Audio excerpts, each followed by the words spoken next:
Welcome back to WRPL, the podcast where we talk about all the things we are watching, reading, playing, and listening to. My name's Ben. And I'm Steve. How you doing, Steve? I'm about to do not so well, Ben. Yeah. I don't know why we need to do this, especially for an audio medium, not a visual, but screw it, we're going to do it anyways. Save it? Or just say what it is? Well, we got to say what it is so we can tease people to either Okay. fast forward to the end or like tantalizing. make their way through the episode.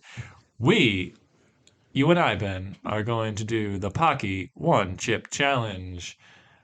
Stupidest thing. Ben, how are you with spice?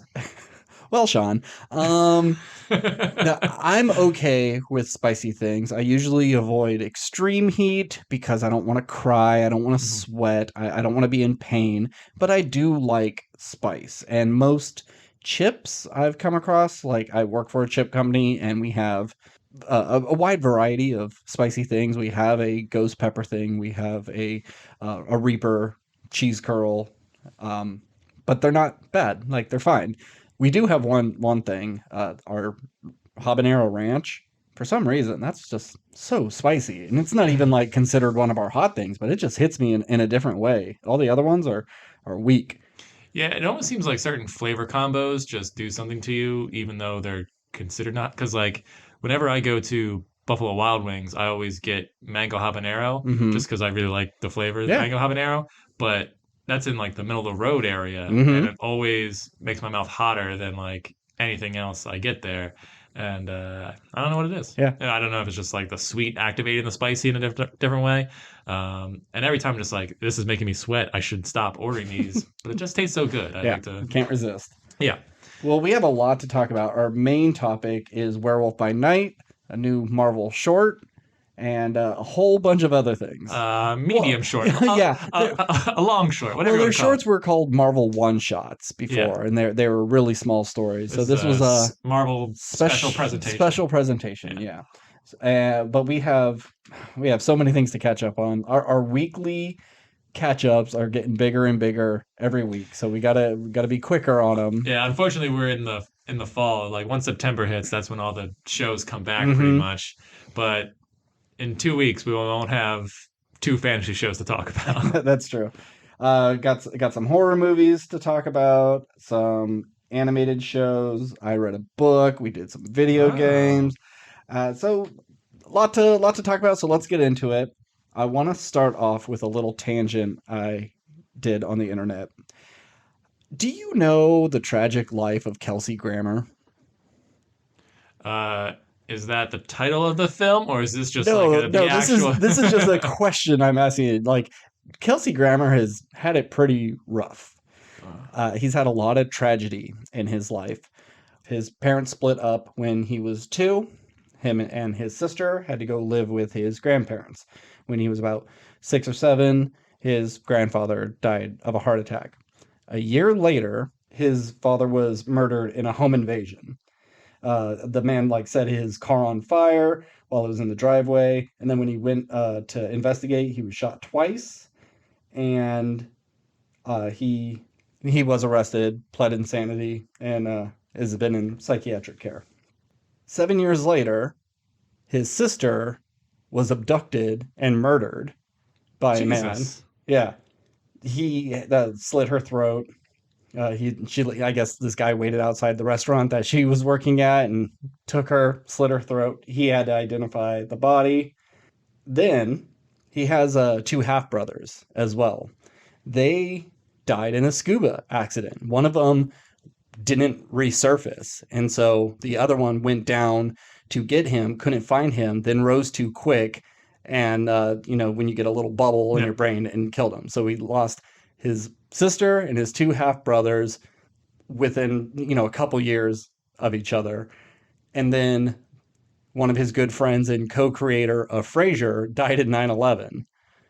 And one little morbid thing about it, the man who killed his father, his last name is Niles. And then his brother's character name in Frasier's name is Niles. I wonder, does he not care? Was it purposeful? It just seems weird. It'd be like, oh, can we change that character's name? A dude named Niles killed my dad. that seems kind of like what a weird thing to do. But yeah, poor dude. And he has like 6 children with like 4 women, and that they're all seem to be pretty well adjusted. I guess he was kind of for his first child was kind of not abusive, but like a really angry drunk and was heavy into drugs. And now that he's an older man, he's mellowed out and everything's cool. But I went down this hole because of You his looked up first. scrambled eggs and somehow Yeah, led you to Kelsey. it was tossed salad and scrambled eggs. I said, "What the hell is that?"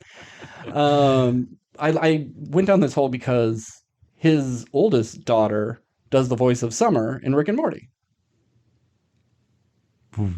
Okay. Kelsey Wow. Grammer's kid. Yeah, Okay. I did not know that because I remember looking her up before, just going, "Who is that?" Everybody else is like a well-established person, and going, "Oh, okay, she's no one I know." But then when I saw her last name, I'm like, I wonder.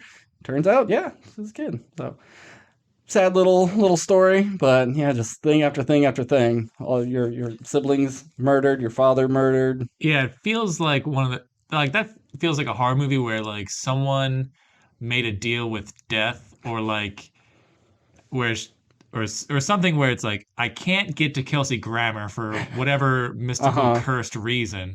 So I'm gonna get the people around him. Yeah. It's like if I can't kill you Yep. because I you owe me, Mm-hmm. then I'm gonna get everyone else around you. He sold his soul to the devil and like, I want to be When he was huge. 2. When he was 2. And he's like, I want a hit television show. I want my show to be a spinoff of another Oh, see, show. that's why we're getting into inappropriate territory. But okay, here's the movie. Okay. Kelsey Grammer's parents were like kind of down their luck, broke, just normal schlubs, like just getting by, and they're like, know what? Let's do a seance, mystical crap or whatever. We'll summon some powers to make our son. It's a spell to keep him safe Mm. in quotation marks and make him rich. And so like that's what it does. Like death can't kill Kelsey Grammer until Yeah. The the allotted time. time. Yeah, when he reaches 85 or 90, whatever, and he's gonna be rich and famous, and the curse works or Mm-hmm. whatever, and so Kelsey Grammer cannot be killed, but everyone else around him is gonna be, Yeah. and he's gonna ascend to be rich and famous, but he's gonna lose everything in the process. All right. Here's my alternate pitch. Okay. Some demons are just placing bet on souls. Like, oh, I'll get Jared Leto by this time or whoever. That's just what they do. Okay. I mean, look at Jared Leto. He probably sold his soul to get on My So-Called Life. I mean, he's a rock star and a movie star, and he's handsome, even though he's 50 years old, and he has a cult. So if someone sold their soul at a young I age, forgot he's 50 now. yeah, He looks great. exactly. So it's like, yeah, I'm gonna do all this stuff, and then because I give him so much excess, he'll die of a drug overdose or whatever. So someone's like, oh, I'm getting Kelsey Grammer, and the drugs, the alcohol couldn't get him. So it's like we got to wear this guy down and just you kill off his family members, hoping that he would maybe take his own life down the road so you could get it faster. Like, I can't wait till 90. I need to get Kelsey Grammer's soul now because I get a bonus. Satan gives me a bump in my check if I could get Kelsey Grammer first. We're gonna have to cut off. Yeah, probably. This is dark, but I like where it's gone. I mean, if you told me Jared Leto was an actual vampire, it was Morbid Time or whatever the meme is, I'd believe it. Just drain the blood of youths to stay young. Somewhere in an attic, there's a picture of a really old man that's supposed to be Jared Leto. So anyway, anyhow, well, thanks for bumming me out. No problem. I'm gonna start the podcast with death, and then we'll end on death. Okay, great. Makes sense. And the other last bit of news, the Super Mario Brothers trailer was released, or at least the teaser was released. What'd you think? Visually, animation style, I think it looks great. Yeah. Very visually appealing. No complaints there. Comedy-wise and action-wise, I thought like kind of that giant floating Bowser castle and the way it landed in front of was really cool. Yeah, it's like he's always had his like floating airships and tanks and stuff, and he's had his castle in his domain. Just combine the two. My domain is wherever I go. I land. That's my land. And them going to like having this mini war with the penguins as the opener, and they were just the way they were launching snowballs. All right, so that joke worked for me. Absolutely, very cute, and I like because the penguins were in Mario 64, and the big thing with them is taking the baby and throwing it off the cliff. I'm glad that they're incorporated because the penguins aren't like a huge thing. Yeah, like when they showed up, I was like, I think I remember them from something, but they're not the most iconic Mario thing. No. Jack Black as Bowser, the voice was fine, didn't bother me. And the Mushroom Kingdom looked really pretty. Toad's voice, Keegan-Michael Key, I believe it was, worked for me. Yeah, and isn't Fred Armisen, wasn't he the Wizard Koopa? Maybe, I don't recall. And then we get like the shortest clip of Chris Pratt's voice, which sounded mostly like Chris Pratt. Yeah. But like I'm not like a Mario purist. I would agree that's like you have the guy who does the voice of Mario in the movie as other characters. I don't think kids aren't going to go to this movie and go like, wow, Chris Pratt's in this? Like, is that just a ploy to get like adults to go see it? Because like, oh, there's someone I know, but it's like adults aren't going to the Mario movie to see Mario. They are, because adults are our age and we grew up with that stuff. Well, yeah, but 60-year-olds may not, 80-year-olds won't. But I'm saying, okay, touche. Let me rephrase that.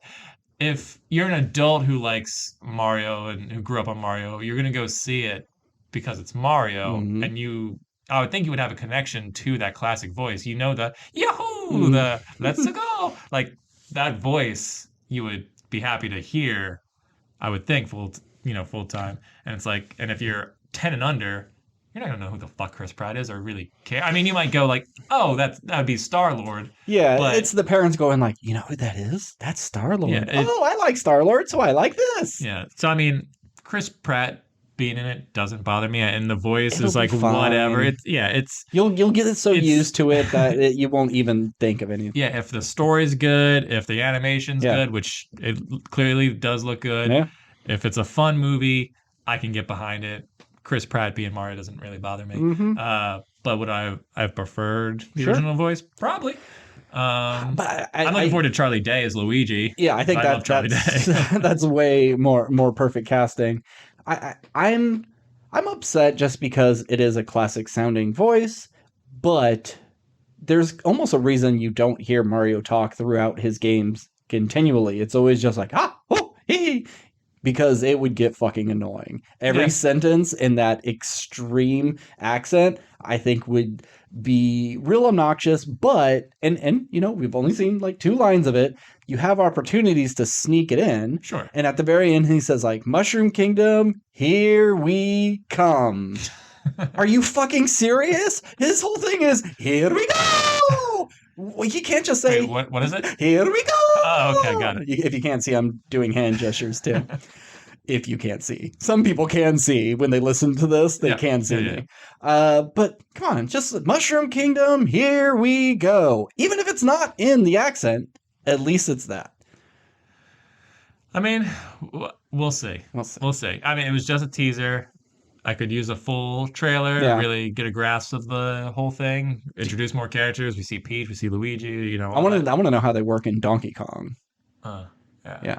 I'm hoping he's smaller, where Bowser comes in, lays waste, and like, oh, we're at the end and we need help and we got to get the big guns, and then cut to DK on his island just eating his bananas and stuff, and they just bring him in to beat up Bowser, because who else can handle it? Yeah, my 2 theories off of that is it's going to be a Marvel style end tag where they save the Mushroom Kingdom and Mario's just like, hey Peach, Luigi, let's go on vacation. Where do you think about going?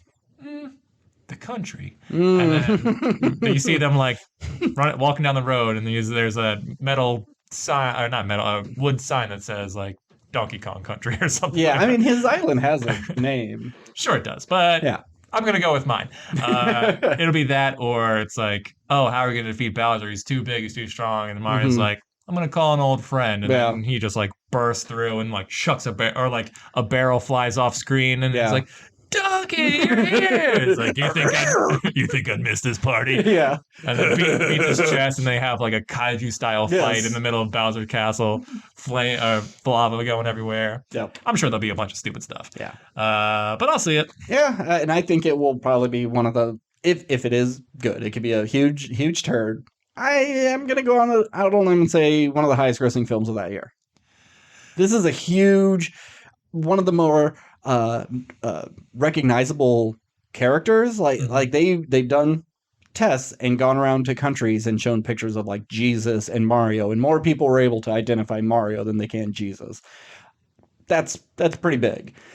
So, especially in foreign markets, I think this is going to do amazing. Yeah, I would think that even if it just does okay here, I think it'll crush internationally. Yeah, because I've even seen a clip of the French version of the trailer, and he sounds a lot more like classic Mario. Mm-hmm. So, maybe we don't get the best version, but other ones will, and they won't have this sort of controversy, quote unquote controversy. Yeah, it's barely controversy. Yeah. I mean, Chris Pratt, he's so cool. Do you know that reference? Chris Pratt is so cool now.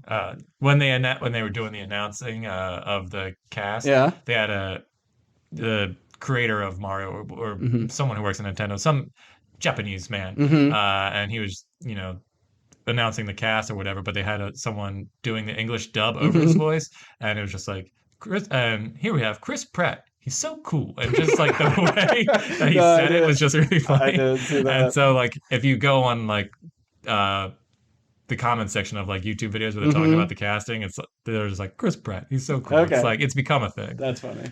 So. One final thing. Next time you listen to this trailer, when he says Mushroom Kingdom, here we come, he kind of sounds like Linda Belcher. Okay. So I don't know. All right. I don't know if you want to listen to it now. I could cut around all this, but sure. I'll do a quick search. It's not perfect, but it seems like, I don't know how to do Italian plumber, so I'll do like New Jersey. Yeah, and see, like that was one of the other things I thought, like, maybe that's why they're leaning away from that voice. It's not so much that it's annoying. It's like, do we really want to engage in Italian voice stereotypes, I guess? Nah, because it's like, not even like the true Italian stereotype. Like, he's only Italian because they say he's an Italian plumber. Yeah. That accent is really just a Mario accent. No real Italians that are sounding like that. Mushroom Kingdom, here we come. Can't you kind of hear that, Linda Belcher? Mushroom Kingdom, here we come. Okay, I would never have thought of that. No, it was pointed out to me. But now that you pointed out, I can kind of hear it. You're not wrong. All right, so let's move on to our weekly wrap up. All right. What do you want 30 seconds on each one. 30 seconds. Okay, let's do Atlanta first because that's cool. Atlanta. Last week I asked for a van episode. Didn't know we were getting a van episode. I think it was 2 weeks ago. Or 2 weeks ago, okay. Yeah. So always happy to see her. Mm-hmm. She looked great in this episode with whatever, I guess, friend thought costume that you put her on for the show. As soon as that voice came over the speaker, I was like, that's definitely Donald Glover. Yeah. And the fact that they were trying to, I think, recapture some of that Teddy Perkins vibe in this episode. But it's so weird. I wouldn't say it's an episode like I'm in love with, but it's just another like odd episode. But I do like the idea of just him going like, oh, you think you're better than the culture, where it's like, here you are. And he like kind of like cast Van in an episode of the classic, I guess, typical black show of like, oh, you're a single mom who meets a light-skinned brother, and all this other stuff. I was like, he's brown skin. He's like, I bet her baby daddy's dark skin. Oh yeah, he's brown skin.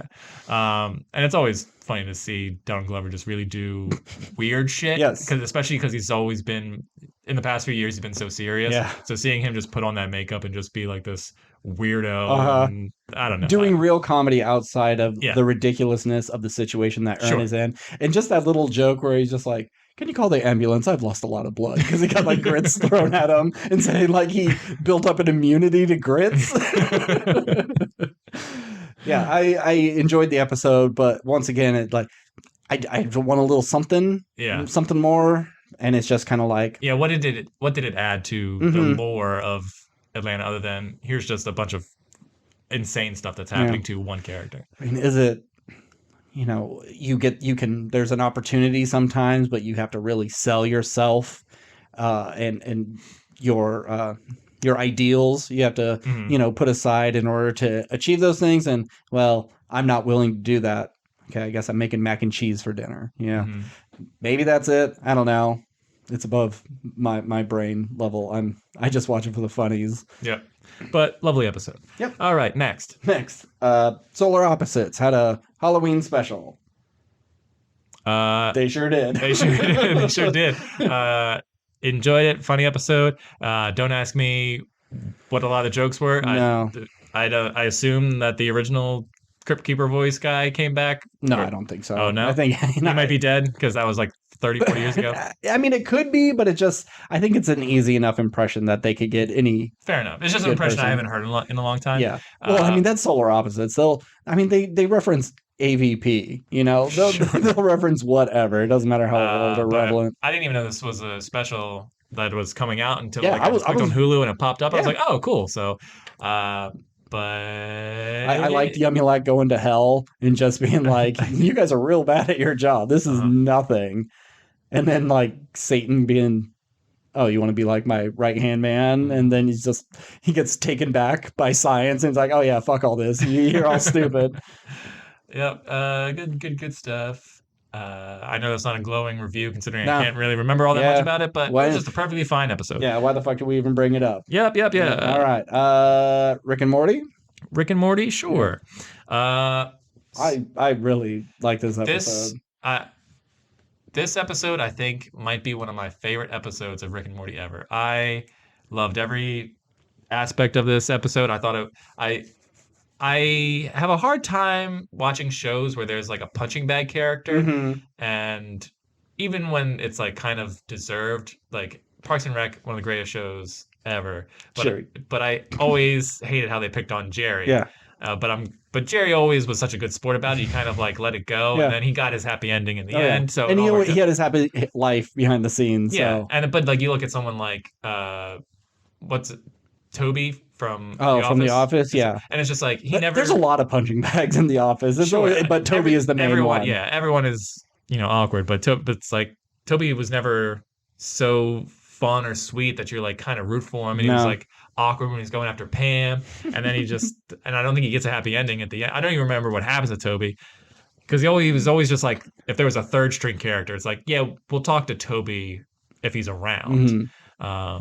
Yeah, I don't remember if they specifically say what happens, but he had a lot of bad stuff happen to him. And then you have Jerry, who's just constantly getting shit on by like his wife and his kids and Rick, and he tries to stick up for himself, and it only just makes him look weaker. But when you get a nice Jerry Rick story, I really enjoy those episodes because it makes it, even though Jerry's still like Jerry, there is hints of like, oh, he is a person who deserves just as much happiness as everybody else. Oh, for sure. And Rick recognizes that. And like, it's fine to have a punching bag, but when Jerry's just like so passionate about a thing, it's like, look, don't shit on someone for their passion, even if it is a ridiculous idea. And I like that when Rick saw how mean Beth and the kids were to him, like constantly, it's just like, all right, this guy I need to give him a break or something. But he's also has ulterior motives. Like, I got to give this guy a break because it may be about me. Sure. But when the first episode first started, I was like, and Jerry's like, I'm going to fuck my mom. I was like, I'm not sure how I like where this is going.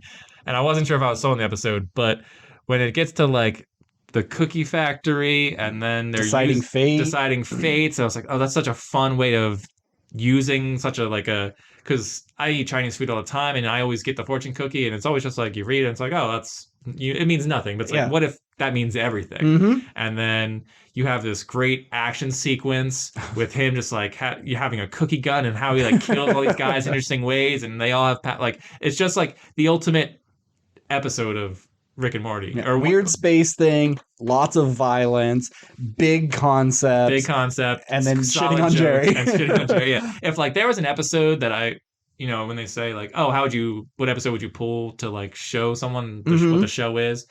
I think even though this is season 6 now or 5, whatever it is, 6. This is an episode I could pull at random and be like, this is the show. And they'd be like, this is crazy. This is a lot of fun. Yeah. Even though you're not getting a ton of Morty, I think this is a perfect episode of Rick and Morty. And just a little tag at the end where, they kind of like almost have a bonding moment, and then Rick is just like smacks him across the face, and he's like, God damn it. Because he uses up the last bit of alien shit, cookie, fortune stuff. Yeah, because Jerry's still a failure, but like, I don't know, it's like Rick could have let him fuck his mom, but he didn't. He's like, I lost the ability to like control fates to keep this guy from having sex with his mom, because it's the one thing we came here to do. I don't know. I love this episode. I thought it was great. It made me laugh. I love the action. And awesome. All awesome the mom stuff is funny. Like, she's oblivious to it, and like, his pants are getting sucked off, and her underwear goes missing, and they're gonna go flying right at each other before she falls into like, oh, Jerry, I'm so wet. It's so disgusting, and she has no clue what's going on, and all these little innuendos are just disgustingly funny. Yeah, this show does a lot of incest stuff. I really do. I think it's just because like there isn't too much that grosses out Americans anymore, and incest is one of the things where everyone's just like universally kind of agrees on. I think it's waning though with the rise of incest porn. I think people are, and things like Game of Thrones and stuff, people are getting over it. It's one of the last taboos. I hope they don't though. No, I'm with you. I don't want that to be like, yeah, well, it's not cool, but like, whatever. Man. Hey, like, don't. It's your weird genetic baby. If anything happens, don't do that. And like I said before, when we started Game of Thrones, like, hey, if you're 2 consenting adults, that's fine. But if it like grew out of some weird fucked up trauma that you had as children, yeah, that's not cool. But you fall in love later in life, I don't care. You could do it. Just don't tell me about it. Go move to a country and just don't tell anybody you're related. Just cut all this. Anyway, Rick and Morty, awesome. Yeah. Loved it. Great season so far. Okay. She-Hulk. I shit on the show a lot, and I stand by everything I said up until this point. But I will say this past episode with Daredevil, pretty fun episode. Yeah. I think the yellow and red is dumb. I thought it was fine. I think it looks better than his all red Netflix thing. Yeah.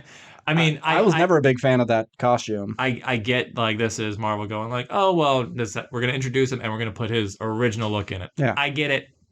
Because when you eventually have his own show, you can reveal that red costume again. Yeah, I know this is only a temporary costume, so it's fine. And it only showed up for this one episode, because I assume he's not coming back for the finale. Yeah. But anyway, I like their dynamic together. I like that, they had a case against each other. I like that they hooked up. The Walk of Shame was fun. The team up fight sequence was decent. Yeah.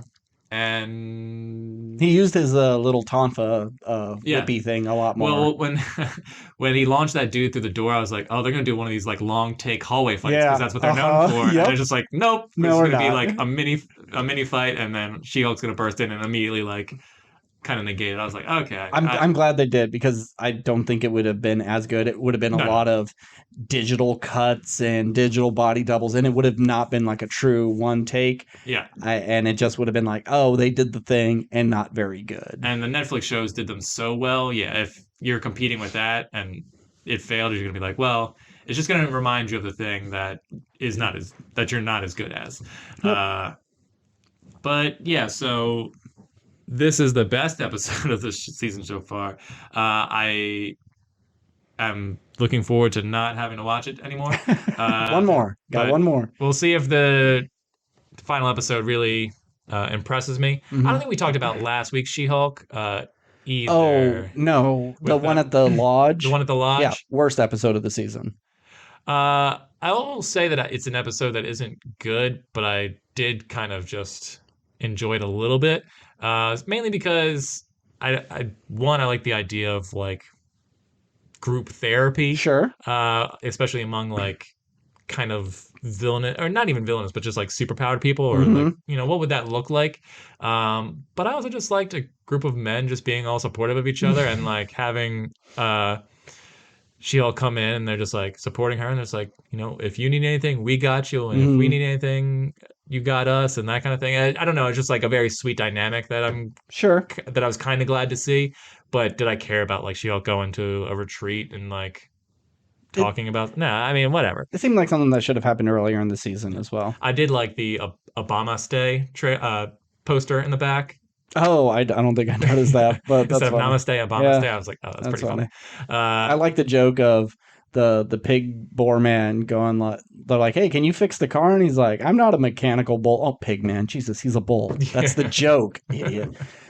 Well, yeah, I'm not a mechanical bull. That was a good joke. Yeah. So terrible season, worst show Marvel's made, but pretty crazy. Solid Daredevil episode. So. I do like that the main villain for this final thing is just like a bunch of incels who are pissed off at her, and it's like their big complaint is not like she's a menace to the world. Because when she was fighting Daredevil, she like took down that parking garage. She did a lot of damage to that city.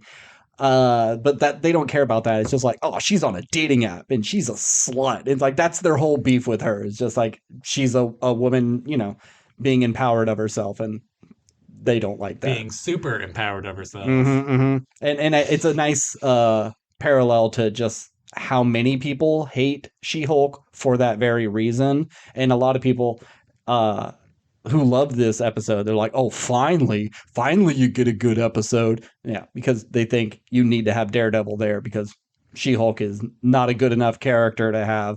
So I like that the villain of the show are the people who hated this show even from the first frame of it being released. I think that's great. I would like to say that I watched, you're a big fan of Nana V movies. He recently came out with an episode. He did a video on Hulk, where She-Hulk is great. Yeah. And, talked about why. Did it give you something to reflect on? Not really. Because I agreed with all the stuff he said, so the first half is why he thought it was great, and the last half was why he thought people thought it was bad. And I agreed with everything that he said with all the bad stuff. It's just like, incels and blah blah blah blah, like all that. I agree with everything he said on that part. Everything he said in the beginning, where it's like, this is why I like it. It's like I didn't agree with. Okay. He's just like, for example, he's like, this show is funny. It's a sitcom, and it's like, and he said, like, if it's not your brand of humor, that's fine. That's a reasonable argument. That's my argument. I don't find this show funny. Yeah, you don't dislike it because there's a woman in the lead. No, I don't give a shit. And I've said from episode 1, I like her on the show. I like She-Hulk as a character. I just don't think this show is what I wanted, and I don't think it's that funny or that well written, but that's just what I'm looking for. I'm maybe not the target audience, but I see where he was coming from. I just didn't agree with that, but I agreed with all of the stuff. It's just like, if you're an incel who just like, hates women and yada yada yada, it's like, you probably hate the show. It's like, yeah, I agree with all that stuff. So like there were guys who had YouTube videos. It was like 2 episodes are out. It's an hour and 10 minutes worth of content that is available, and they would have like 3-hour videos about why it's so bad. Like, you can't triple the amount of screen time. That was another thing he said. Is like, the reason I put out this video is because there's thousands of videos going like, this show is bad, worst show ever made, and I have said those things, but not for the reasons. But not for the reasons these people are bringing up. Yeah. So let's House of Dragon or Lord of the Rings. I guess always Lord of the Rings, just because House of Dragon's more fresh in our minds. Okay. Because we watch it right before we record. So Lord of the Rings. Enjoyed this episode. Simpler, smaller. Just kind of crap. This thing happened, and we got to get on our feet. I love seeing the official hellscape of early Mordor, and I really like the visual of like just really bright orange and all the like ash covered stuff. So it was cool seeing the early stages of Mordor. Obviously, the real highlight, as every highlight of every episode they're in, is Elrond and Durin. Man, Durin carrying this episode. Yeah. Like, so good. Just like tears in his eyes, and just like the idea of like losing his friend and betraying his father. Like, man, what an acting performance from this guy. Yeah. I don't remember his name. Nope. But they're both so good. And I like if Durin decides to leave his wife Disa for Elrond, I'd be okay with it, because I just love this dynamic between those two, and loved all of it. Seeing the Balrog was cool, I guess, but I hope he doesn't come anytime soon. No, I think it's like they purposely had to do that because we want to put the Balrog in trailers for this show. Yeah. But I don't think he's showing up. Yeah, I saw some stuff that it's like, if you want to tease it, like, sure. But, I mean, technically the Balrog doesn't come out for 2,000 years or whatever it is. Like, he doesn't come out to the third age and we're still in the second age. And are you saying the first time it comes out and that's what causes the downfall of this? Because you remember Gimli goes, it's like, oh, let's go through the mines of Moria because we'll be welcomed. He didn't know that Khazad-dûm, so that was a relatively recent thing that had happened. Yeah, I mean, I think it was like years and years beforehand, but it's not like these guys have cell phones and stuff. So it was, because I mean, they were all like skeleton-y and everything. Like, it had been some time. Yeah. I don't know the exact dates, but it's like that happened within 10 years. I'd say, or even less. I mean, I don't want to speculate, Steve. I'd say within 50 years. Okay. Just because like dwarves live longer than humans. Sure. But I could see that being a thing. And they could always do the Balrog is coming out. We're able to fight him back somehow. Good thing we had the elves here, even though we turned him away. Oh, we're able to put him to sleep for another 2,000 years. Yeah. I saw a thing where it's like, oh, if we were doing this thing where like Mithril keeps like destroys evil or whatever, like it's the fact that it's branching down like lightning or whatever is maybe acting more as a cage for it. That's why it's like able to like move around. It's like it just can't get out kind of thing. And then they mine it all. But then once they mine it all, or a big enough hole. Yeah. Okay. Makes sense. You know, some people complain about because it's not lore accurate or whatever. It's like, who cares? Shut the fuck up. Okay, correct. But yeah, so I really, really enjoyed this episode because I think it was the most emotional episode so far. I would think since the first episode, because the first episode just made me feel so much things. It's just like, I'm just so happy to be back in the world and seeing the visuals, and I love the score. But it, you know, compared to House of Dragon, where there's very strong character work, where I think this show needs to work on its characters, Durin by no means needs to work at all. Like, keep this guy, keep giving him scenes. Him and Elrond, I'd watch the Elrond Durin spinoff show. Love all that. But really, really enjoyed this episode. Yeah. One thing I dislike, and it's just a thing that happens in shows where when you know what's going to happen in the future, some drama is just there for drama of that episode, and it'll get resolved. It's like Isildur, he's missing, and no, he's dead. That house fell on him. He's done for. We killed that character. No, we all know. Why even bother doing that? We know that he will have heirs in the future. Just don't. Yeah, I mean, if you want to do that, fine. But like, do that at the beginning of the episode, and by the end of the episode, you see him crawling out, and it's like, sure, yeah, like, good thing I made it out of there. But just from context clues of the episode and like being a fan of the films, like this is something you'd have to never have seen anything else in the Rings before. So maybe that's part of the reason why, this is for the newcomers, but it's like seeing that horse run away. It's like, oh, they're doing the Aragorn thing. Yeah. It's like the horse goes back for him and picks him up at the lake and brings him back, and like, oh, he is alive this whole time. So, which is fine if you want to make that nod, but yeah, it's like, what? You're really trying to sell us that Isildur's dead? Yeah. That's not the thing. Yeah. The Queen's blind now? That was interesting. That surprised me. I didn't see that coming. Because I could be wrong, but I don't think that's anywhere in the lore, perhaps. But hey, if it doesn't break the lore, as far cares? as I know, it doesn't. So that was interesting. Harfoots get to their valley, and it's fucked. But then it gets healed, and then it gets fucked again. We see those dark cultists in action, and shooting flames over everyone's stuff. So we're gonna see probably some sort of wizard battle next episode, which could be cool. I like that they, went after him. I didn't Yeah. expect so many of them to go, Mm-hmm. but yeah, I'm glad. At least like the two hobbits that would have been enough for me, just going on an adventure by themselves. Yeah, I figured, Poppy's the Samwise yeah, for sure. to her Frodo. But yeah, the mom going was, but the mom makes sense. It's okay. You need adult supervision, but Sure. I didn't expect Sardoc, I think his name is. Yeah. But the old leader of the Harfoots kind of going along with it. Yeah, because he always seemed like dude. Yeah, he seemed like to be the one who was like, I'm the last guy to like He go uses a after cane. on adventures. Yeah, we don't see anybody else use a cane. He uses a cane, right? Doesn't he have a cane?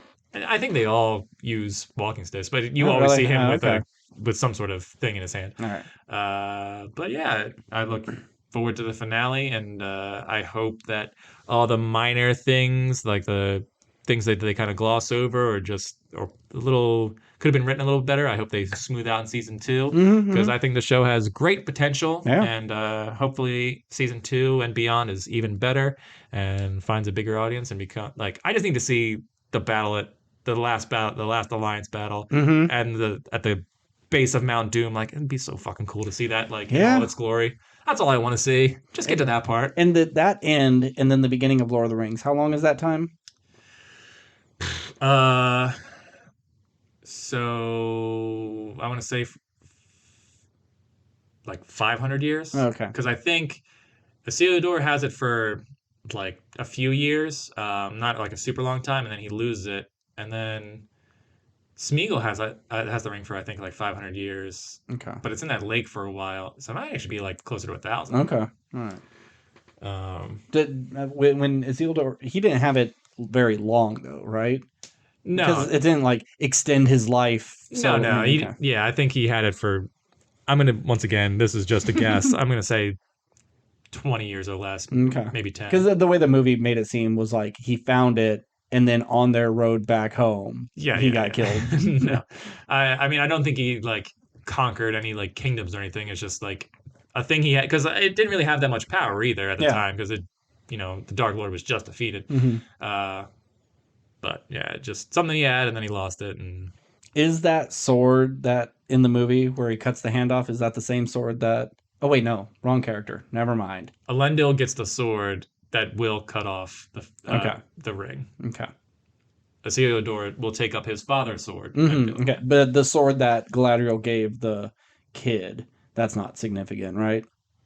No, that's just Galadriel's sword. Okay, I figured not.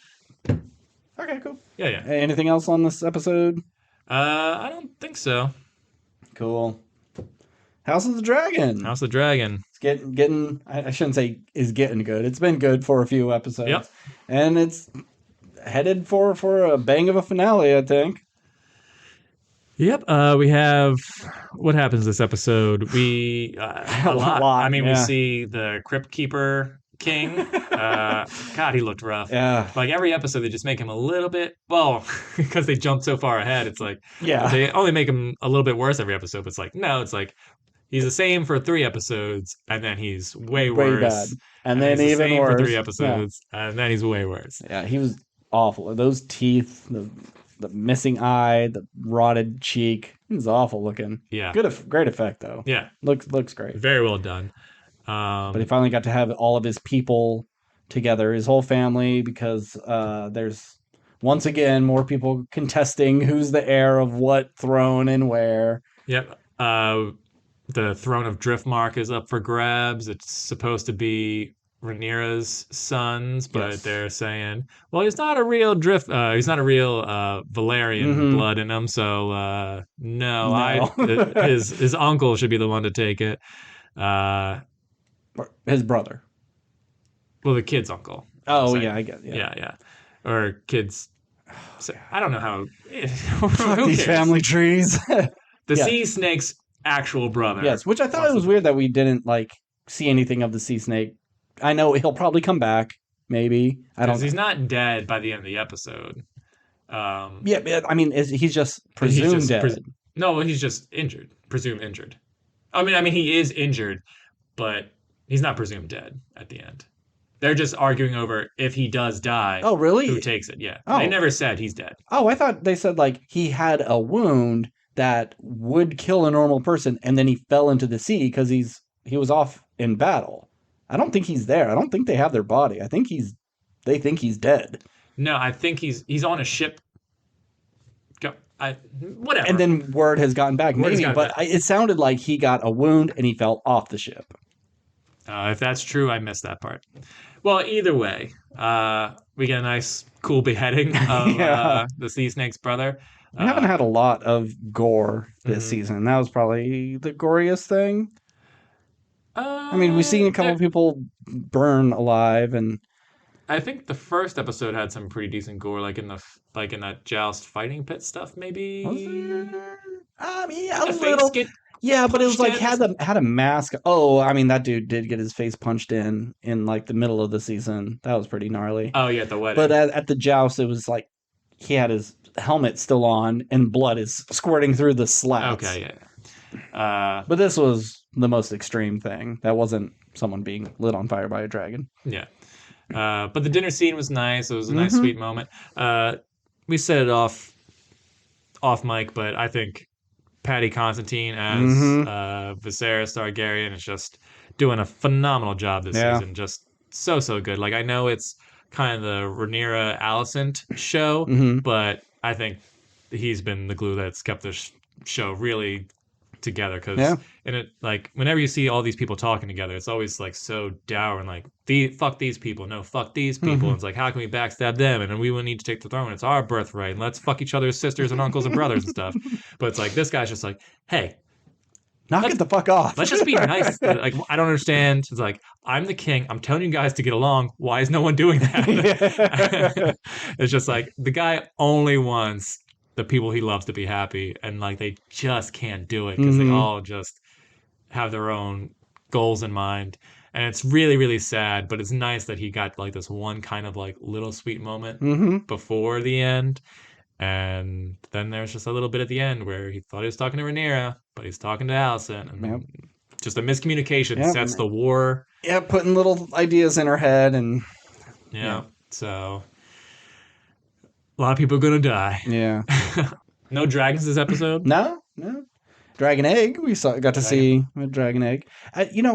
I'm very surprised with the character of Daemon. I really, I didn't know they were going to do so many time jumps in this show.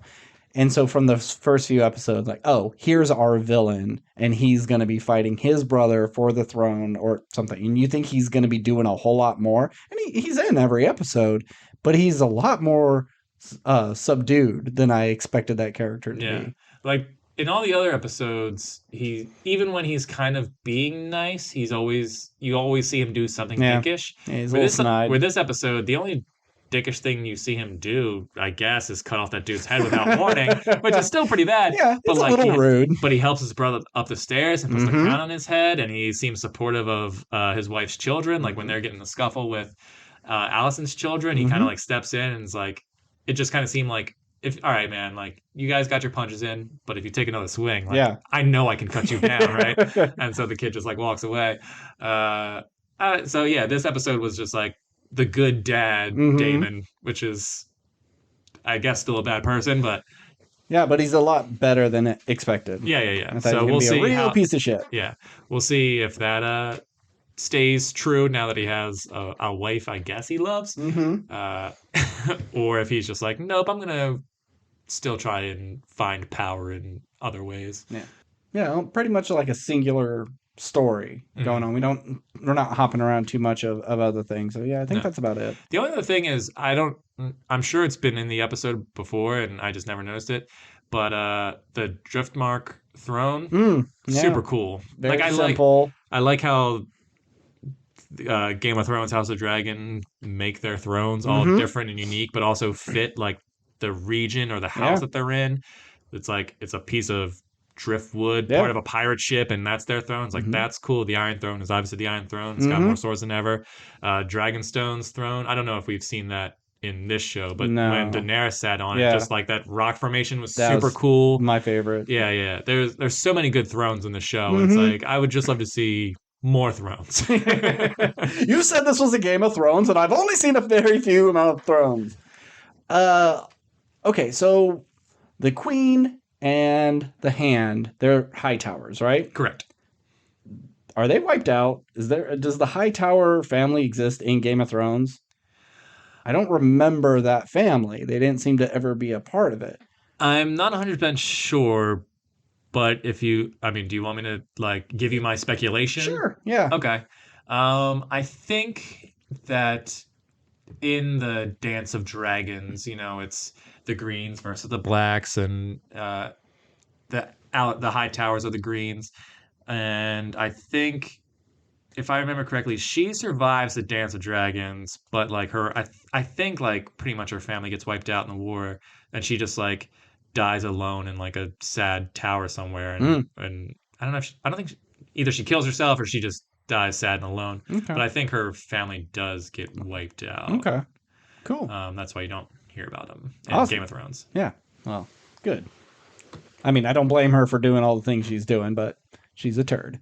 But at least they were able to, at the end, like, hey, we were friends when we were young girls, and I didn't want to fuck your dad, but I was kind of forced to fuck your dad, and and then now we got here, so it was nice seeing them have a little bit of nicey nice. Yeah, I mean, it really did seem like they came to a realization of like, okay, this is kind of dumb. Yeah, and like she was like, okay, my husband says you're the queen, I'll respect that. Yeah. But then he had the conversation. It's like, oh, he doesn't want that. Uh-huh. Well, fuck her then. Uh-huh. It's like, and that just makes me think of like how many other times has that happened throughout human history where it's like it could have gone so much easier and everyone could have been A-okay, but someone just took something the wrong way, or there was a misinterpretation, and it started the war. Take an opportunity. Oh, well, this benefits me, so I'm gonna lie. What a bummer. Yeah. So that's a weekly wrap up. Only the first hour of the show. It's cool. We got some games to talk about. That's true. Well, that's the stuff we talk about every week, pretty much. Yeah. So now let's talk about new stuff. New stuff. I have a bit more than you, so I'm gonna do one real quick. Cool. So I've recommended the show already, one of our earliest episodes, but I finally was able to get the audiobook for Station 11. I really wanted to see how faithful it is in its adaptation. And it really does get the spirit and a lot of the characters right, but they do their own thing. The book is so simple, and some of the main characters from the show are barely side characters. Like one of the main characters in the show, his name is Jeevan, and he comes across a young girl before. Oh, if anybody doesn't know, this is the show on HBO.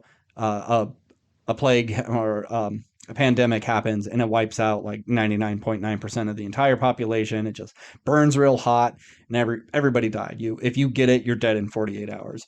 And so Jeevan came across a young girl who was kind of abandoned in the early stages of this pandemic panic about to erupt. And so it's like, I can't leave this little girl on the street. I'll take her. I'll make sure she's safe. And then things happen and they get split up. And you see the stuff that happened in modern time and then 20 years in the future. And she's still alive in the future. In the book, they meet and have a couple of lines, and then they never cross paths again. This Jeevan character is barely a character in the book. It's more about Kirsten. And maybe I'm partial because I watched the show first, but the show is better than the book. They do so much more. There's just a lot of little subplots. When you do take characters and force them to meet, and you get more opportunities to do things. Like there's a character called the Prophet, and he's a pretty big villain of the book, but his impact is a little smaller, and they do a lot more with the emotion in the show. And the book is good about letting you know that all these people, how they're connected in like really small things. If you're not super familiar with these characters, it's easy to miss this one line that connects them.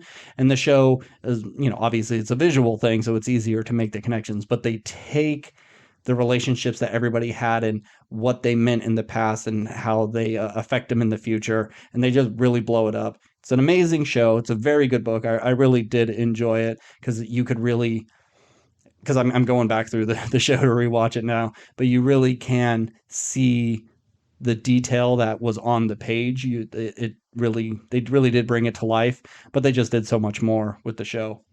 Highly recommend it. Both mediums. Station 11 is on HBO. It's like 10 episodes, actually it may only be 8 episodes. It's fantastic. It's one of those shows where every episode you just don't know what the next episode is going to bring, and it's amazing. Nice. We got some games that we both played. Video games. Not to any sort of completion at all. I mean, at least not for me. I wouldn't be surprised if you... Did you go through Injustice 2? Absolutely not. Well, which one do you want to talk about first? I guess let's talk about Hot Wheels, because we could probably talk about Injustice a little bit more. Mm-hmm. So Hot Wheels Unleashed. Cool concept. Great concept. The fact that you could play any of these classic cars, and just for the past, I don't know how long Hot Wheels has been around, 40 plus years. Oh, longer than that. Yes, okay. I'd say 70 years. And you get to like make your own tracks, mm-hmm. and and it's all taking place in this mini world, and you get to, go over the loops. It could have been a super, super cool game.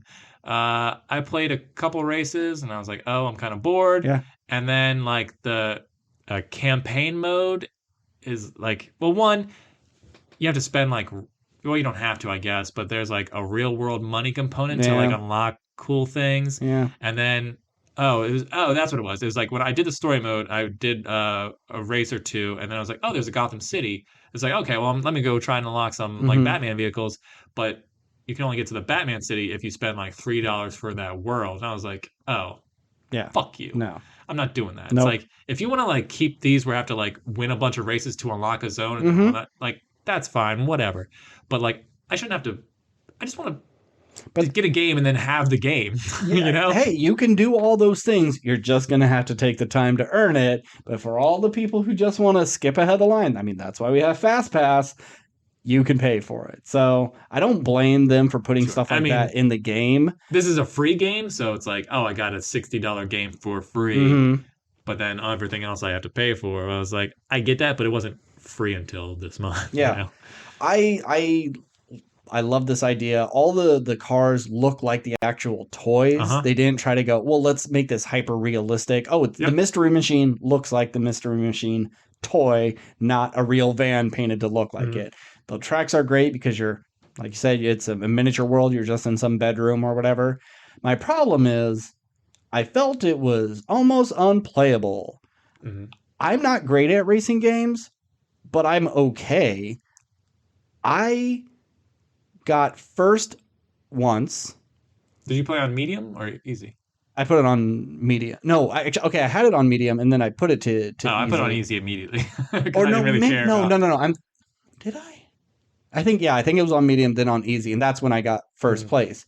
But on medium, the highest I got was 11th. Really?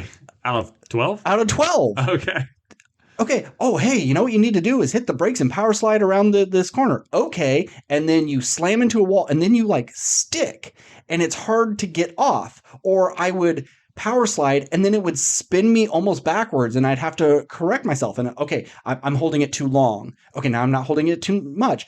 Okay, this is when I gas and this is when almost unplayable. I could barely get around the track. If I'm not boosting and keeping, like, the only way I could stay in the race is blocking myself in between cars because I would bounce off them and it wasn't nearly as big of an effect as if I hit the wall or hit an obstacle. So if I keep boosting and I stay within the mess, I did okay. But if they got ahead of me, I could not catch up at all.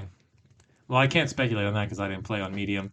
But that was the other thing about like the driving. Like, it never felt like not dangerous. It never felt like it was going like that fast or like bumping into stuff. Never felt like I was really bumping into just like the vibration on the controller just felt so light. I don't know. You are a toy. Well, no, I know, but it just felt like I just from playing other racing games, like I did Need for Speed Heat, where it's just like it was so fast and so intense, and like you're seeing all this stuff like fly by you, and like you really feel in those like drifting turns, Sure. or something like, Mario Kart, where, there's the actiony element to it, where like this had like boosts and stuff on the track, but by no means were there like missiles. I mean, No. maybe on other vehicles, Maybe. but Doubtful. doubtful. I assume it's just It's more loop-de-loops and just a straight jumps. racing game. But I assume the car you're playing with wasn't all that great, but that was the other thing about the game is like you have to play to win money to buy upgrades for your car. Sure. So maybe it's like, oh, you're not supposed to be getting first place from the jump. You're supposed to be doing just medium or okay or barely winning, and then upgrade your car so you can win. So that will unlock other cars that are low, so you can use those. I feel like I had a good variety because you get a bunch of blind boxes at the very beginning. Yeah. And I think I got a pretty good variety of handling, speed, braking, and that I tried them all, and they were all terrible. The Sonic racing game that came out a couple months ago, excellent. Mario Kart, excellent. This, I can't do it. I don't think I'll pick. I think I'm probably going to delete it when I get home. I don't think it's. Yeah, I played it that day and deleted it. It's just not. It wasn't fun to play, but like it's so frustrating because I love the idea of it. If there is a Hot Wheels Unleashed 2 where they make it good, I'm all for it. But I don't know about that.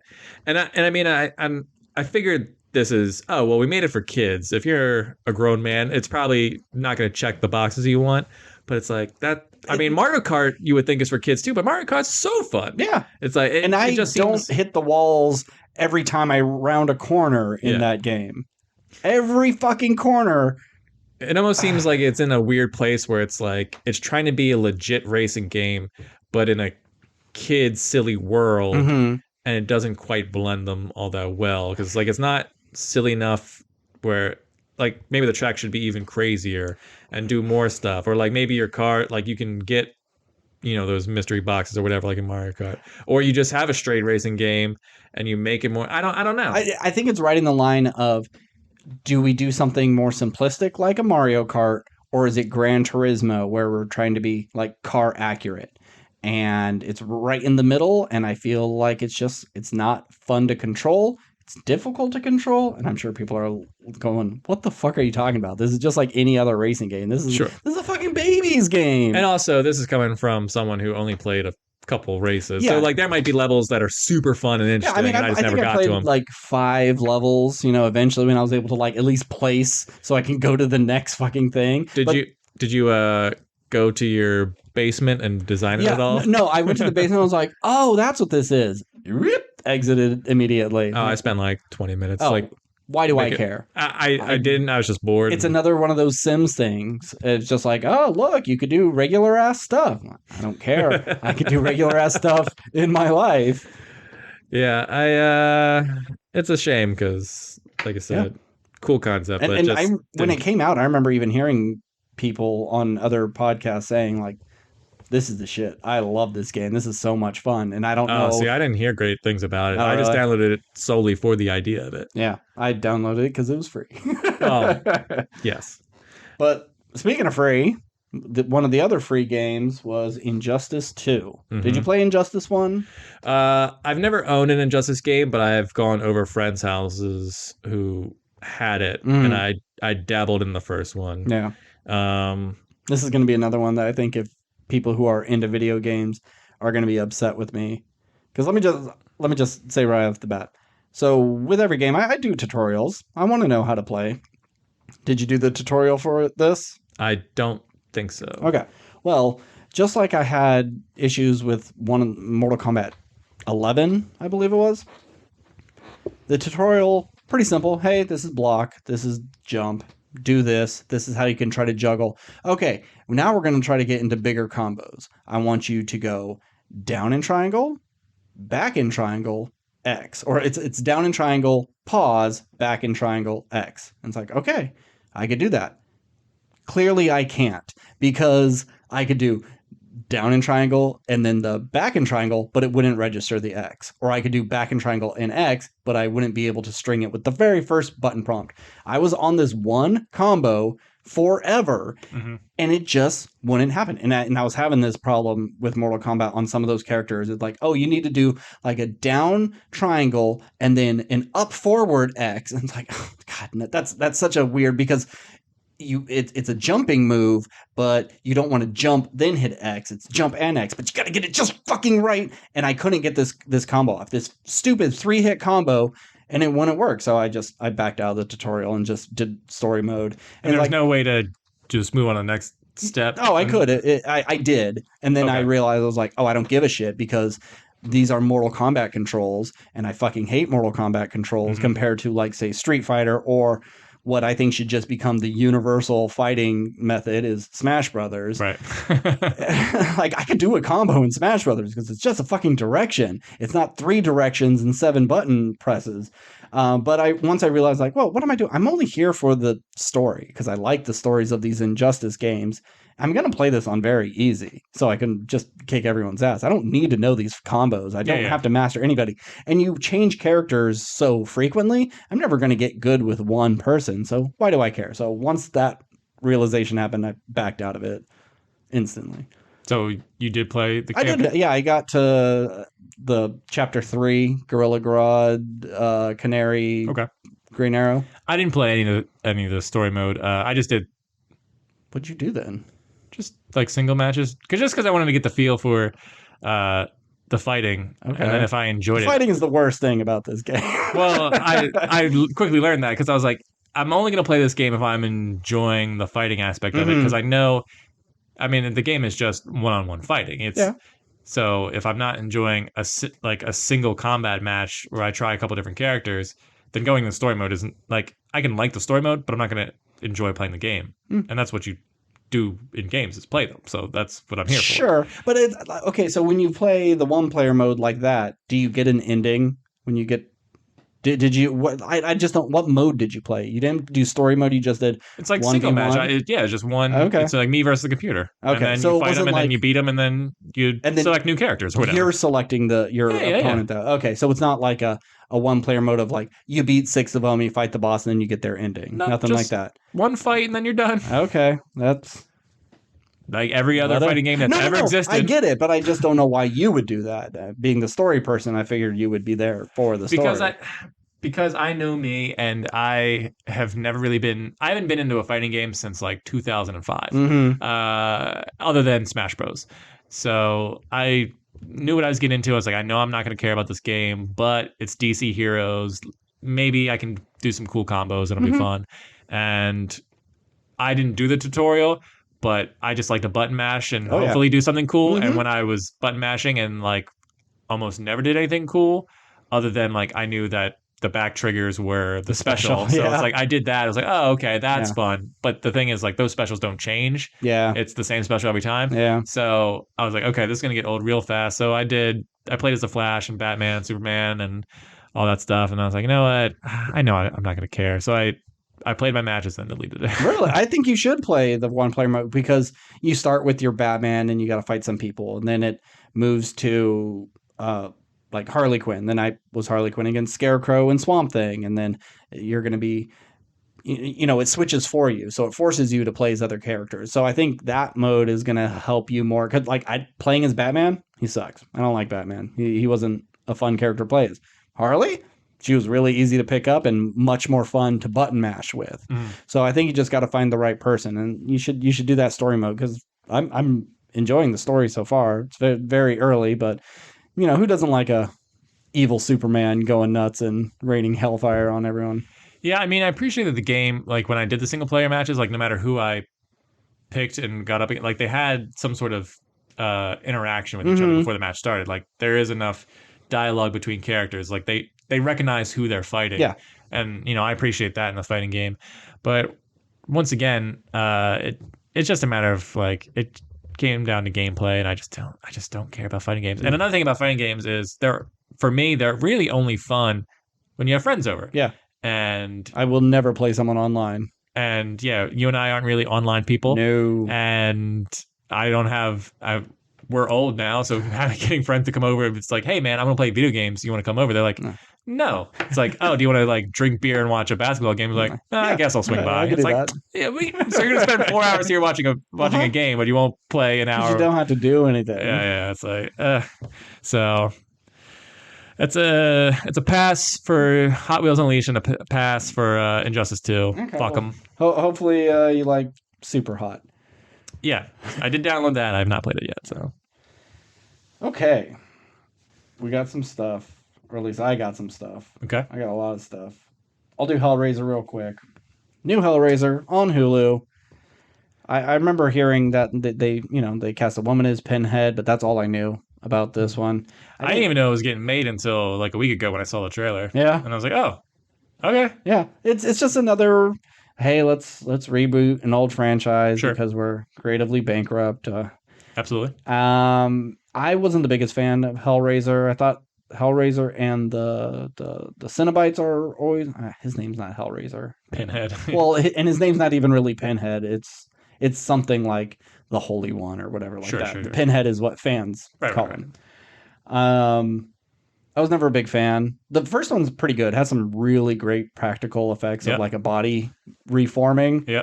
But they get kind of silly. There's one in space. I actually like the one in space. Why do they always go to space? Why was that a thing? I don't know. So I didn't care about this movie. Like, whatever. But it's a new horror film. I'm going to watch it. Mm-hmm. It's all right. Yeah, it's fine. Yeah, I've only ever seen the first Hellraiser, and I really like the concept of these demons from another dimension who are just angels. Or, you don't know what they are. Yeah, just who are into like torture and stuff. Yeah. Finding pleasure beyond pleasure, sensations beyond sensation. But I'm also not necessarily a fan of just really grotesque stuff happening. Mm-hmm. So it was a weird place for me. It was like concept was cool, execution didn't care for. Yeah. And so once the trailer came out for this, I was like, yeah, that looks more of the same in terms of like I like the look of the creatures or whatever, but I just don't care about this movie. Yeah, the Cenobites are really cool in this because in the original, everybody was very leather daddy, it was all S&M, and because it is super sexual sort of from the novella and that first movie, made sense.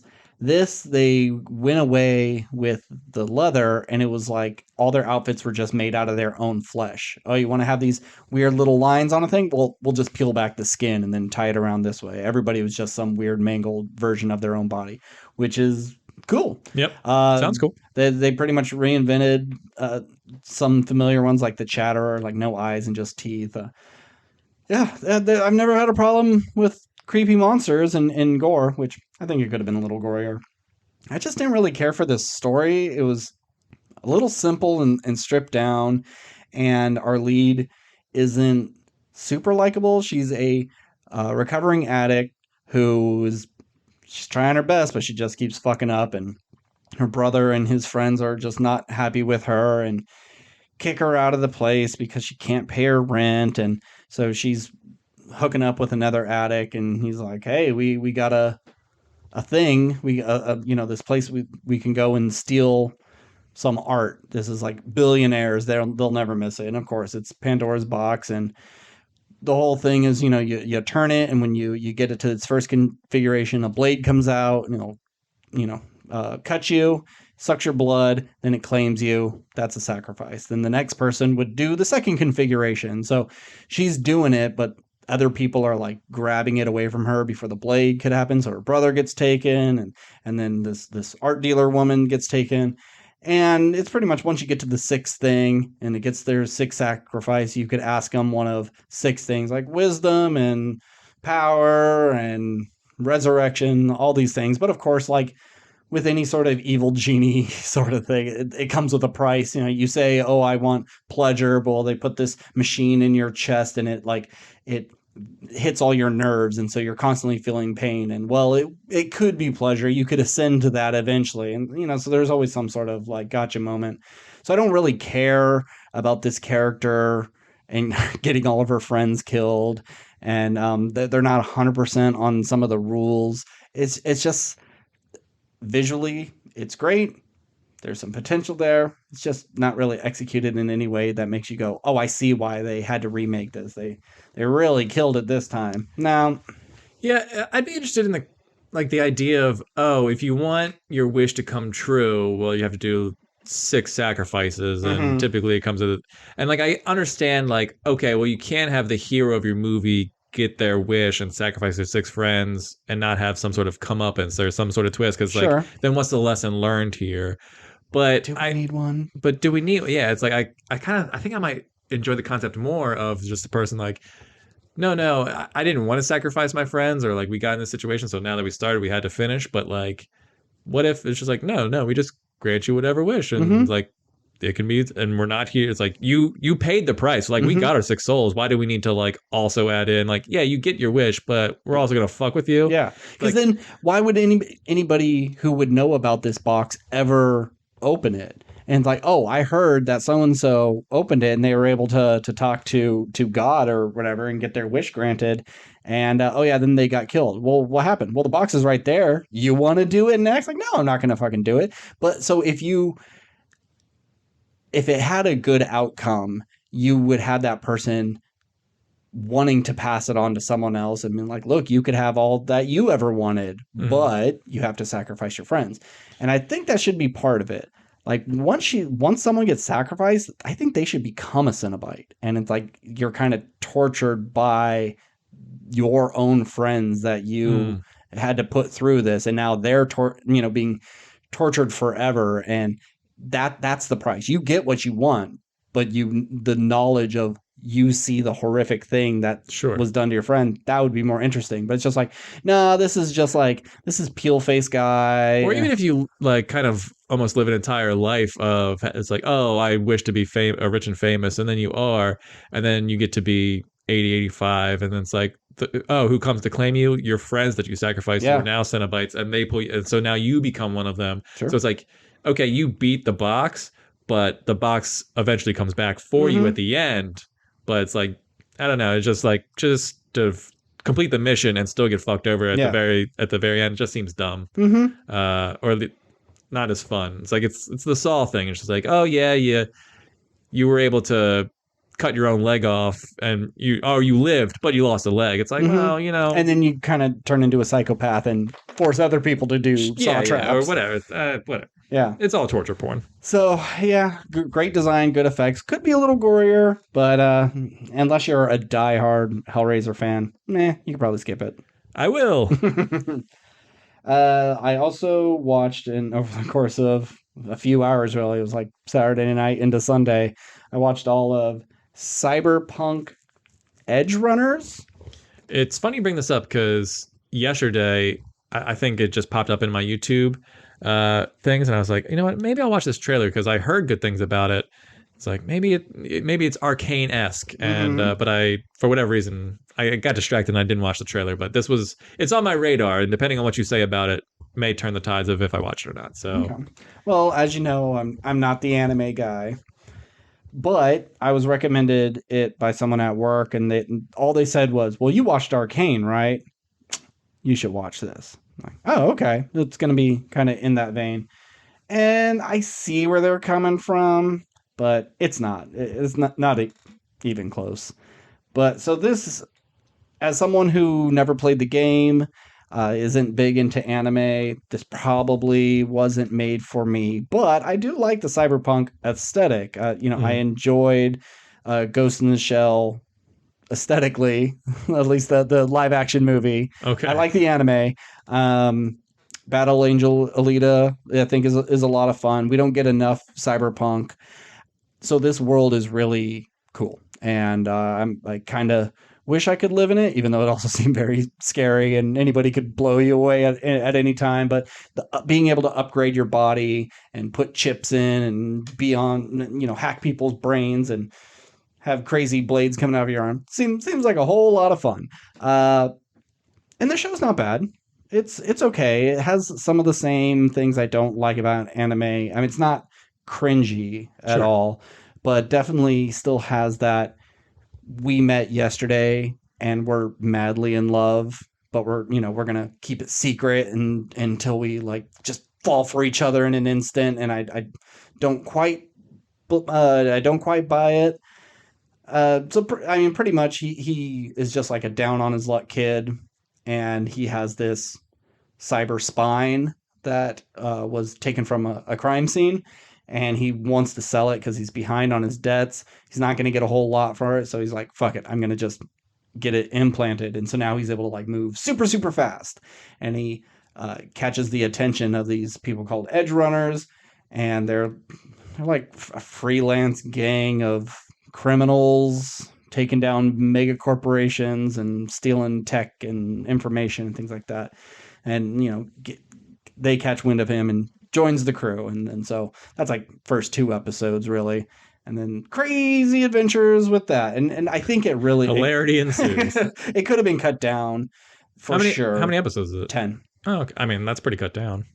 I think this could have been a 2-hour movie. Maybe it might have felt a little rushed, maybe, but I think it is a little long. Very violent, much more violent than I expected. Lots of just heads exploding. Maybe not as detailed violence, but definitely violent. And like some pretty hardcore nudity too. There's like VR sex in the first like 5 minutes. That's, you know, pretty graphic for something on Netflix, but I shouldn't say that. There's a fucking show. There was this thing I saw on Instagram, like, record yourself watching this show. It's like episode 2, 10 minutes and 30 seconds in, and just record yourself. And all it is this like dude in a shower room who has a huge dick. And it's just to get people's reaction because his like real dick is hanging out there and it's enormous. And then it made me realize like, well, this is just on Netflix. I know some kid isn't going to randomly come to this random show on a random episode, but like, Jesus Christ, the things you can see on streaming, like the Lars von Trier Nymphomaniac 1 and 2, I think are on Hulu, and that's just porn. I mean, that has pornographic scenes in it, so I shouldn't be surprised. But yeah, there's not as graphic as that, but there's some pretty graphic nudity in this. I think you would like it a lot more than me. Yeah, I could see myself liking it because I do like the look of anime style stuff, and I like the ideas of cyberpunk, and the fact.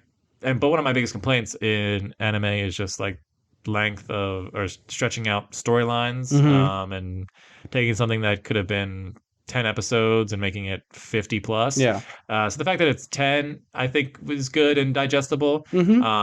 It's just, but like I don't know anything about the story. I didn't play the games as well. Yeah, you don't have to. I could tell like watching, like I can tell there's references everywhere, but I'm just not getting them. It's just a matter of like, will I be engaged in these characters, and is it just going to be sort of like too out there? So maybe I'll get around to it. I'm watching so much stuff. Yeah.